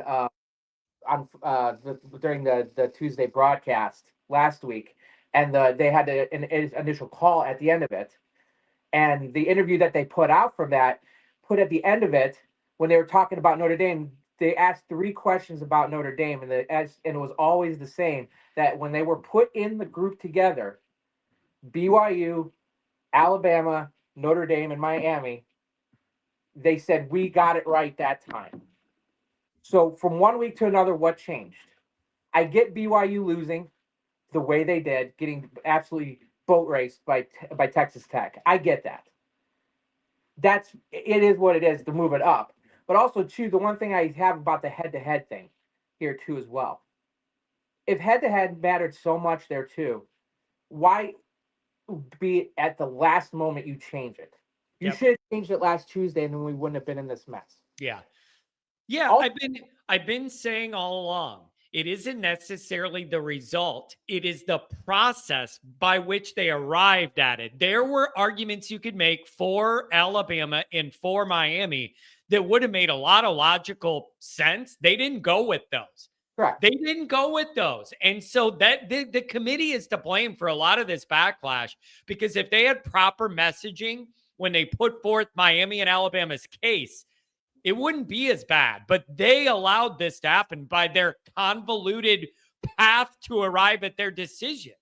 Correct. And yesterday when the committee chair said, "Oh, no matter what happened in the SEC championship game, we weren't going to touch Alabama. We weren't going to move them no matter what." That right there made me angry, because that's the only team in the 14 years that this thing has been going on that hadn't been moved after losing at least one spot. Just one spot. I mean, what's going on? Yeah, and it's really, really hard to make the argument like, we don't want to penalize teams that lose when they make it to the extra game. You had no problem dropping BYU, and Alabama looked bad and you didn't drop them. Like, if you don't want people to think it's a conspiracy, don't do things that openly look like a conspiracy. Exactly. But, also, too, I get this whole point about joining the whole conference thing. Notre Dame, if Notre Dame joins a conference, they lose everything. They lose their mystique. They lose their money. They lose everything that makes Notre Dame. Yeah, I don't think that's going to be the result of this. I think Bevacqua was going to figure out another way. I don't think that's where this is headed. I agree. I agree that it's not where it's headed. He's already said, I'm holding pat. I'm not doing this. But one thing we'll say about, people like joining the conference and, hey, play. I mean, we play 6 ACC games. We also, look at also these other blue bloods that have gone for conferences that have lost a lot from doing this, going into these super conferences based upon TV deals. I mean, you're looking at groups like Nebraska, where they were in the Big 8 and Big 12, where they had their own conferences, had their own tie-ins, had everything going great, and then they joined the Big 10, and then they're nothing now. Yeah. And even Miami too, when they were independent, and then they joined the Big East, and they still had that tie-in and everything was good, and then they joined the super conference of the ACC. Yeah, they're in the playoff now, but even before that, it's been a struggle for them. So that's where I get the fact that, you're going to have teams that people are going to pressure you. I know Bevacqua's not going to do that. He's already come out and said, we're not doing that. I mean, you got everything is being Notre Dame and being independent is what Notre Dame is. Yeah. Yeah. This is, this is the Notre Damiest thing of all time, man. Finding yourself in some position where it feels like it could only happen to you, and there's a bunch of nuance and different angles to it that are all tricky. It's the most Notre Damiest thing of all time. Like, and it's going to be a long off season, dude. This is going to take time for everybody in Notre Dame Nation to kind of come to terms with. This is a tough one. Yeah, exactly. But you know what? I look at 26 as the revenge year. Like they're not going to leave any doubt. I think Mark Freeman right now, looking at himself in the mirror, as you know, I've been the nice guy way too much. Yeah. Not anymore. You awoken a beast that is not gonna get rolled over next year. That is not going to leave any doubt. Oh man, yeah, this is it is awful, and it is hard to find any positives take from it. It's just bad. Anything else, my friend? Thanks for joining on the night shift. Oh, thank you, appreciate it. Well, I was at the tailgate for the USC game. We had talked a couple of times. I didn't get a chance to introduce myself at that point, but we had a couple of interactions. But I do want to say this: I am also proud of this ND team this year too, as well, because even though the fact that they lost those 2 games, they fought their butts off to get to where they could have rolled over and died. Yep.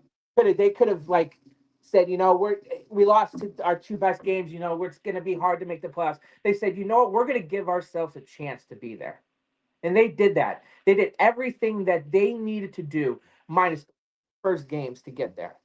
And I'm damn proud of them for doing that. And also, too, I'm proud of them for that the team, not the administration, but the captains came out and said, you know, we want our legacy to be what happened during the season and not a partial bowl game there. Yeah. And I get the whole practice thing, I get that, but they wanted their legacies to be as a team, not what happened in that bowl game.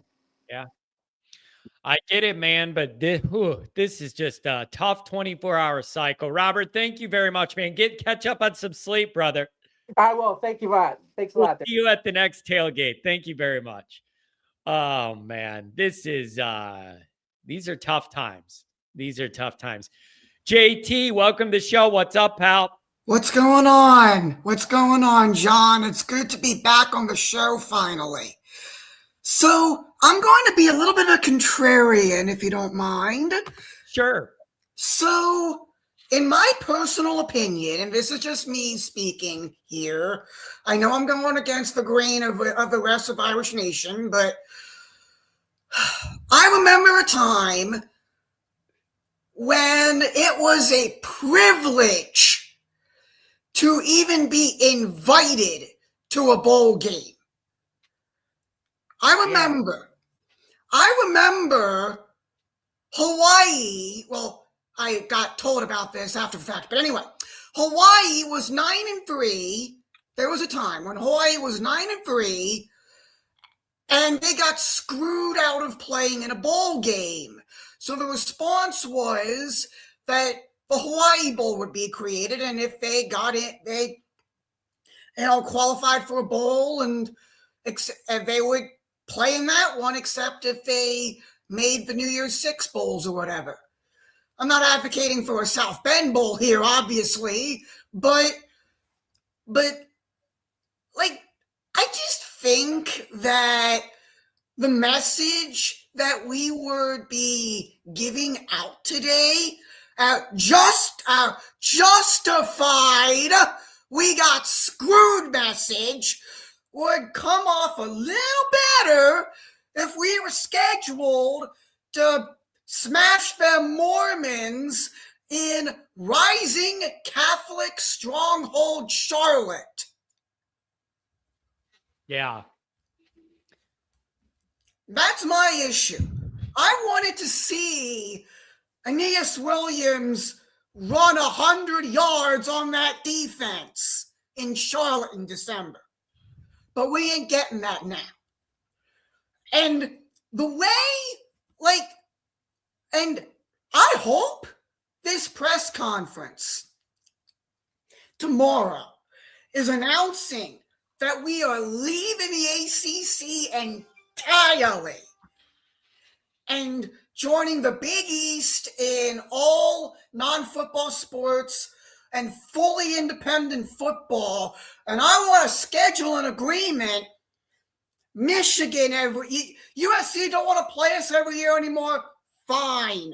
Hi, Michigan. Hi. We'll play you. You up? You up to get this going again?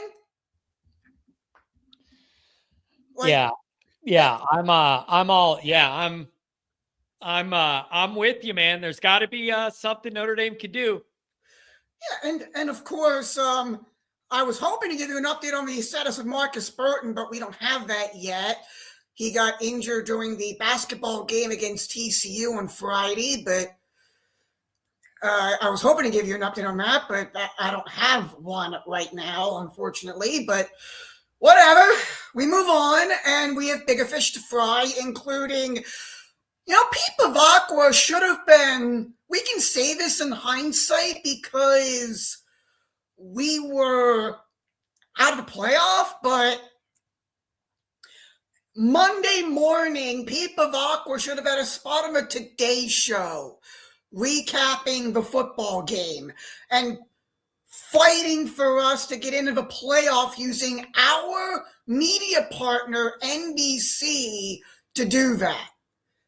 The SEC has been propped up by ESPN this whole time.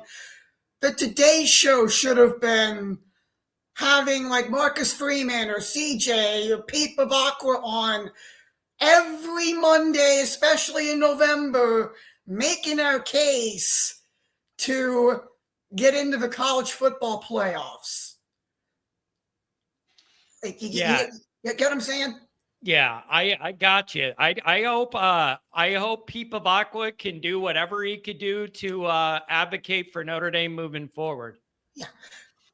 And the first part about advocacy is admitting you were wrong this past year and you got overconfident.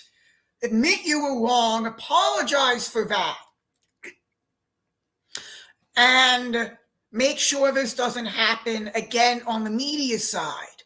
On the bowl game side, I think that, I understand the players saying that this isn't indicative of a Notre Dame team that played all season, but here's the thing. Every single team playing in a bowl game is going to have people opting out. Yeah. So, I'm sorry, I don't buy that argument of that being a reason why we should not play in a bowl game. Because, every team is not going to be indicative of how they've played. So I don't know what makes us more special. Yeah, man, it is. I'm with you. It is. This is just a tough spot to be, man. But there's going to be brighter days ahead, and Notre Dame's not going anywhere. Yeah. Speaking of brighter days ahead, the best recruiting class in our history ever, including Baltimore, Maryland's very own Kari Adams, who's going to be terrorizing receiving corps for 4 years at Notre Dame. Yeah, it's JT, man, there's a lot to look forward to, and Notre Dame will be a preseason top 5 team next year. Anything else, buddy? Thanks for waiting. Of course. And just one last thing. There is light at the end of this tunnel. Riley Leonard played for the NFL football team based in Indianapolis, whose name I will not say because that name belongs to us in Baltimore by right. But Riley Leonard played in the NFL yesterday. Riley Leonard played in the NFL yesterday. Kyle Hamilton plays for your Baltimore Ravens. Kyron Williams running all over people in Los Angeles. The future, the past of this team is in the NFL. Notre Dame sends people to the NFL, and we're going to keep sending people to the NFL, even if the college football world keeps trying to screw us over. Go Irish! And I'm going to try my hardest to get out to South Bend for a game next season. There you go, buddy. Make it to the tailgate. Hey, Merry Christmas. Have a good Merry holiday Christmas. season. JT, thanks a lot, buddy. Have a good one, Thank okay? you. Thank you. God bless you, buddy.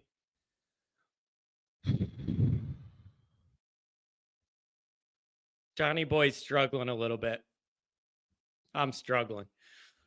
Rodney, what's up, buddy? John, this is the first bit of laughter that I've gotten out of this so far. I saw the look in your face and I'm like, oh great, now I get to come up. I think I'm running out of steam from the last 24 hours. That's what I'm trying to say, but now I get to, oh my God. And it's like, God bless JT, man. Been around a long time. And we finally know that voice. Everybody was wondering about that voice. You finally got it. Rodney, what do you make of this, man? Where are you at here? We've had, almost a day to process. Yeah. Where are you at? Let me know. yeah, by the way, I don't know if you missed it, John. I did leave a $5 chat at the very beginning of it. So I didn't, because whatever. I left a $5 chat up there that kind of explained it. It is, this was absolutely cruel. I'm sorry. I feel like an idiot. That's such a good way to describe it. If you wanted to keep Notre Dame out, damn it, just keep Notre Dame out, but don't play the games. John, that's what I said. It is so cruel what they did. And I am just so livid and angry. And I have so many points here. But it really just comes down to, I would have actually been okay. Because here's the thing. We wouldn't have had false expectations. You would normally think in a season where you win 10 games in a row and you win them all by double digits, how in the hell? I have seen teams finish in the top 5 with less cachet than we did having to come back from. If there's any scenario where you lose 2 games, it's supposed to be against good teams. And oh God, if they're at the beginning of the season, even better. Both of those things happen. 2 of our losses were the first 2 games of the year by a combined 4 points against teams that are playoff caliber. Well, now they're teams that are in the playoff. This is the biggest bit of criteria I haven't heard argued enough, and it's making me furious, John, even by our own fan base. Putting aside the head-to-head for a second, it was but I'll address it right now. Beginning of the season, first game of the year on the road, and you lose by 3. Juxtapose that against the 2 losses at the very beginning of the season by a combined 4 points to playoff caliber teams versus 2 losses in the middle of the season against unranked opponents. That far outweighs that head-to-head. That's what nobody's addressing. I would absolutely agree, John. Head-to-head matters, all things being basically equal. They were not. Yeah. Because we were number 10 when they were 18, and nobody said anything about that at that time. And now, now they're right next to each other. I have never in the history of mankind ever heard that criteria ever brought up to any other team ever. When have you ever heard that? That is the most ridiculous move of the goalpost I've ever heard. You did it to keep us out, and you also did it to be cruel. I am so angry, dude. Leave us out then. The narrative in the last 12 to 16 hours is kind of shifting from the cloud of being stunned into, was Bevacqua and Notre Dame a pawn in this big angling game? And Notre Dame got played? Because that ain't going to play well at Notre Dame. And Bevacqua's got to be pissed, feeling like you went along for that ride. And on top of that, the ACC's own BS tiebreaker were the ones punished for that because they couldn't. Because I absolutely agree. I'll say it right now. Miami is a playoff team. So is Notre Dame. I think we should have been ahead of them because of the reason I just outlined. If that head-to-head came at the very end of the year, or if it was by more points or something, I would agree. All criteria was not equal. It was not. They lost to 2 unranked teams. All I heard all last year, all you heard, John, was we lost to Northern Illinois. Losses mattered. Now, apparently, losses don't matter anymore. That's what I'm angry about. Alabama can get their ass handed to them and nothing changes. If Notre Dame had been playing in the final week of the season, we got beat by 21 points, we would have dropped 10 spots. If that same game that Alabama just played Georgia in was midseason, they would have dropped spots. This was because they were afraid of Greg Sankey. They were brainwashed by social media in the last several days. It's brainwashing, hatred of Notre Dame, and Greg Sankey is the reason we're not in this. Now, our own problem of it? Yeah, be ready to go in September.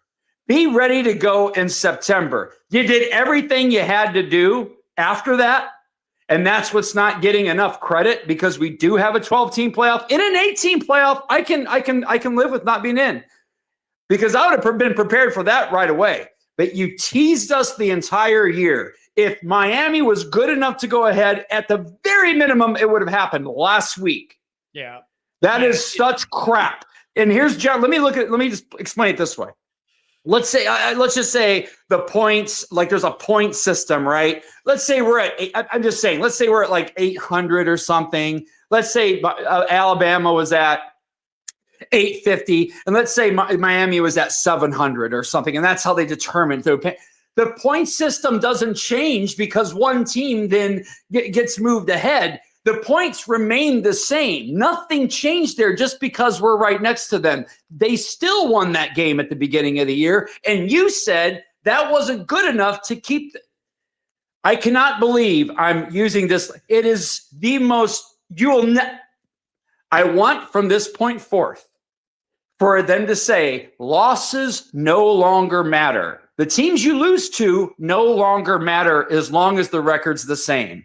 Oh, also, the only thing that matters is if you won your game against head-to-head, and even if it's at the beginning of the year, because every year previously I've heard if you lose at the early part, it doesn't affect you as much. It literally was the opposite. We dropped spots in the poll. The longer John, I am so angry. By the way, let me get past that anger for a second. If you saw John Gruden's idea for a playoff, that to me is the playoff. That makes the most sense. That's where we go from here. Yeah, I did see that. I thought that was perfect. Then everybody, because I do agree, I will say, I don't think it's right to have number 1 and number 2 play on champion. I will say that. I don't think that's fair. You got a chance to risk someone getting hurt. I thought I saw Mendoza go down in that beginning play against Ohio State. I'm like, damn. This is why they shouldn't be playing this game. So I'll give you that, or everybody plays. I agree with that. So if you want to have the 24-team playoff idea, then do that week of championship Saturday and everything matters. I'm okay with that. Yeah. Or really, John, just go to a 1-16 playoff and call it a day with no automatic anything. Because there's been several years where the FCS opponents have been good enough to get into that top 16. So just do it 1-16. But either way, so yeah, things are going to change. But this was BS, what they did to us, stringing us along like this, dropping us off the cliff. And now you got all these people, oh, Notre Dame, you couldn't go in a bowl. I understand why they didn't. I will say, I think if they had made the decision 2 days from now, they probably decide to go to a bowl game. I do think it was a bit rash. I'll say that, but I understand why. I understand why you're feeling that way.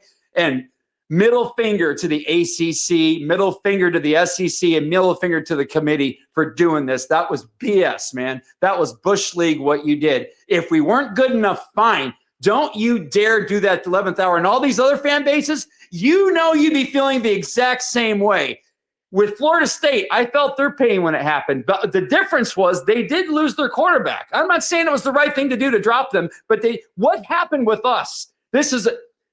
This criteria is never. I want everybody to take into consideration what their criteria just said. You'll never see it used again for another team. You'll never hear it again. They changed the goalpost for Notre Dame. I'm sick of the hatred, and absolutely, Freeman, I want to see that team. If that team is within 10 points of – if that team does not win every game by 10 points minimal or more, I'm going to be mad. I don't want to see any more flatness on the field unless it's at the end of the game and you're up by 8 touchdowns. That's the only time it's a lot. So yes, part of this is lighting the fire under that Notre Dame. Be ready in September, damn it. Okay, that's the first thing. That's where we have to get better. But apparently no one else has to pay the price for losing 2 games in the middle of the year against bad opponents. I'm pissed off, John, and I'll leave you with that. Oh, Rodney, the good news is you got a lot of months to work out all your anger before we get Notre Dame football again. I hope you feel better getting all that out, buddy. Yeah, I thank you for letting me say that, John. I was so angry. I have way more points, but I'll leave that for – we're going to have a lot to talk about over the next few weeks. There ain't going to be much going on. We're going to have plenty of time. Rodney, good job, man. I'm glad you got that out. Have a good one, brother. You too, man. Have a good one. Uncle Lou, good to see you, buddy. What a shock. ND fan doesn't like the conference championship games. I think everyone could admit it really is a joke that you have a 5-loss team in a conference championship game. Like, can everybody agree that that aspect of this is an absolute joke and is embarrassing for the ACC? That you ended up with a 5-loss team and you're saying that's your championship game? That's a bad look. That's a really, really bad look, in my opinion. Austin, welcome. Good morning. What's up? John, how you doing? Can you hear me? I'm doing poorly, and yes, I can. Yeah, no, I understand you. I understand you. I get you. Man, how do we get here? Do we really think this is where we're going to be at? Just outside of the playoffs? It is an amazing journey from yesterday morning. A heavy favorite to make the field, 3rd best title odds. Less than 2 hours later, you are out. Yeah, funnily enough, like I went to watch the actual show by myself because I just had a feeling, like even as they were unveiling things, I was still like, we're fine. We're so good. If they follow their own precedent and what they're talking about, worst case scenario, Alabama moves back, we go up to 9, and then they can fight about Miami or Alabama if they want. Right. But it's interesting that you brought up the odds. So I actually have a couple of buddies who actually are really tied in with sports books. They all live in Las Vegas, and I'd actually called them because I was watching the odds, and obviously everything looked amazing. But I did want to check in with them because I was seeing the movement with Miami. So I just called them up and I said, "Hey, what are you guys seeing here? Like, is this mostly sharp money? Is this mostly the public?" Because there was a lot of coverage, obviously, on ESPN with them pushing this idea that Miami would somehow jump Notre Dame to get into the playoff.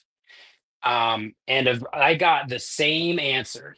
They said, "Look, sportsbooks right now, everything is pointing towards Notre Dame getting in. We don't want anyone making any sort of easy money here. All the bets we've taken on Miami has not been from sharp groups. Nothing is pointing to Notre Dame missing the playoff here." And lo and behold, I call them after the show and they're like, "Yeah, so everyone down here is like completely stunned." Yeah. They're like, "This is something that does not happen." So do you think this was all just kind of like circumstantial and then it all just fell together this way? Or do you really believe the committee had the foresight to kind of set this up to stage Notre Dame where they needed to get the result they wanted? Like, do you think this is a bunch of random outcomes that led here? Or do you think there were games being played with the committee? To be honest, John, I actually think that this has less to do with Miami and more to do with Alabama, because they realized that with Alabama being 10, they were in a corner last week. Because I'm sorry, you can spin it however you want to. A fourth quarter, not a comeback, but the game was tied. A barely a win over a bad Auburn team does not move you ahead in anyone's rankings, especially in the top 10, right? And then for them to honor this idea that you can be moved back after a conference championship loss, except if you're Alabama, it's incredibly circumstantial. In fact, I don't want to get too much into this because I don't know what your callers have said in the past. I have just been on here for the last like 40 minutes, I want to say.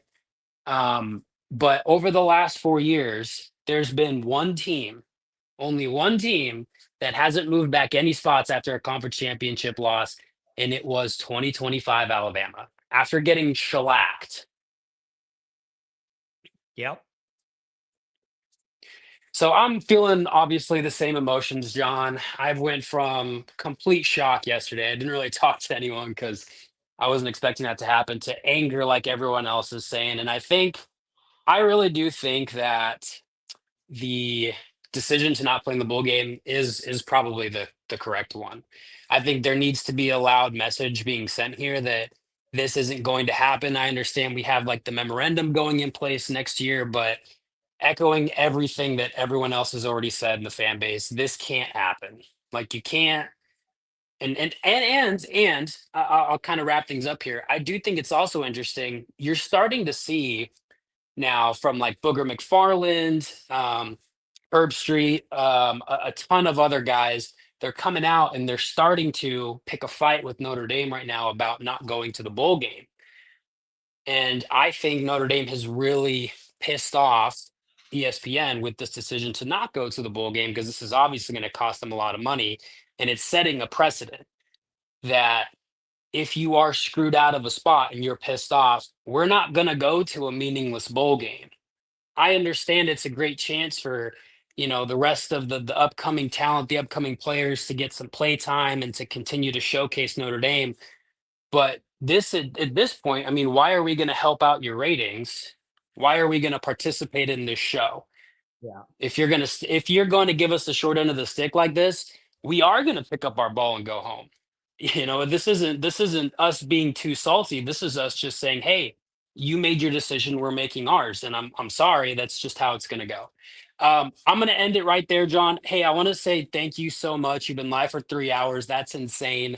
I saw you go live earlier and I was like, I'd love to call in and talk, but I'm going to have way too much to do today. But I saw you're still live and I was like, let me see if I can get in, talk to him. You're fighting the good fight over here. I threw the pen at the camera too, John. It's going to be okay. This team is going to be, if I know anything about Marcus Freeman, if I learned anything about him, he's going to take this lesson. And I do feel bad for Wisconsin next season. Like I feel bad for any team we play, because he is going to say, okay, all right, you know what? If the first week games matter more than what we do at the end of our schedule, well, then we're going to destroy everyone you put in front of us. We're not going to pull our starters, and we're not going to leave it in anyone's hands but our own. Yeah, it's man, that's a long ways away, but I think Wisconsin's going to get it whenever we get there, man. Hey, thanks a lot for the kind words, man. I really appreciate you. Of course, John. You have a good one. Thanks, buddy. A bunch of people just keep saying, join the ACC, join the ACC. If Notre Dame ever feels inclined that they must join a conference, they are not going to the ACC. Quit saying that. It's not happening. That is a dying conference.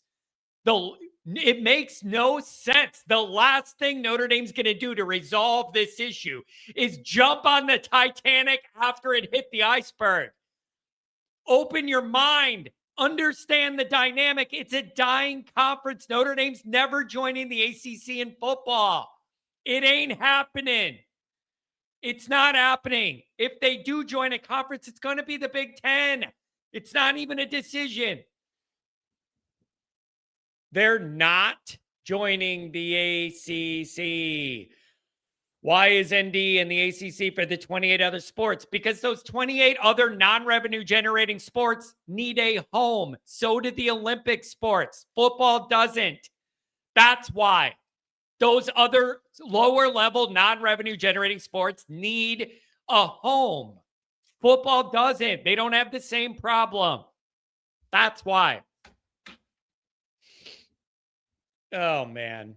I am running out of steam, you guys. Over 3 hours. Rudy Nobles, what's going on? Hey, how you doing? Bad. Same. All right, first time caller. How you doing today? Bad. I got you. And What's up, I bro? want Are you talking into a tin can on a rope? I can't even hear you. Can you hear me now? A little better, yes. Sorry, I'm losing my edge after 3 hours, man.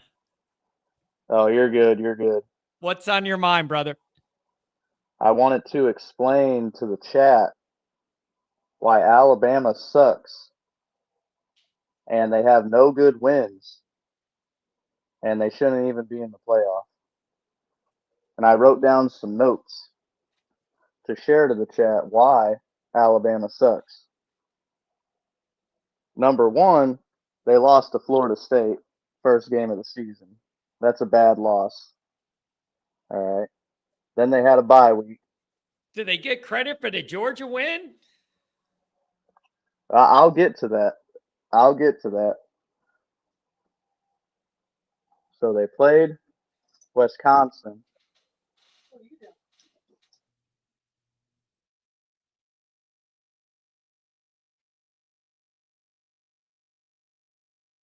What? Hello, can you hear me? I cut out for a Bro.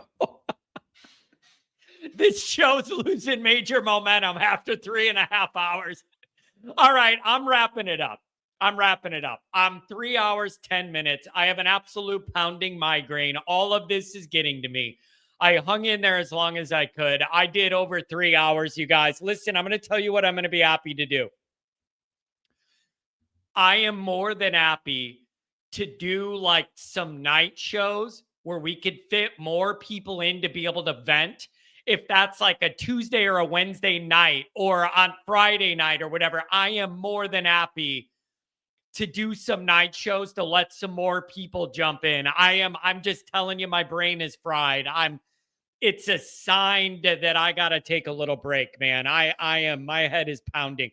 Let me do a couple more of these chats and then we'll get out of here. $5 holler from Catfish Kelly's Dirty Plunger. The argument shouldn't have been Miami. Never has been. It's Bama. They were pounded in 2 games, end to end. Pathetic. $5 holler, Brian. Will Marcus openly promote Notre Dame against the world? Promote blood? I think he'll probably use this. Even state our team and not watch the future show. Yeah, I don't know. $5 holler, Skater. Perhaps being left out in controversial fashion could be the best thing that happens. Yeah, you got to use it for motivation. $10 holler. Ask AI to create a top 25 based on the BCS. And Notre Dame ends up in the field. It's very interesting. $5 holler. Sean, being salty after getting snubbed worked out well for Florida State. Yeah, straight downhill into the toilet for them. $20 holler. Slick Rick. Disappointed we missed the rematch. No words can help. Congrats and focus on the outstanding recruiting class. Great things in store for the Irish. Have a blessed, happy holidays. Slick Rick, really do appreciate it, brother. Really appreciate it. Good luck to your Aggies in the bowl. Good luck to your Aggies.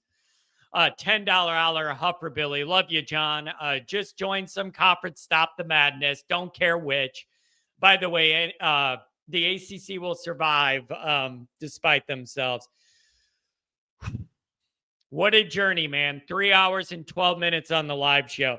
Thank you guys for being here. Thanks for letting me do this. I appreciate the support, and we'll be here all off season. We're not going anywhere. Love you guys.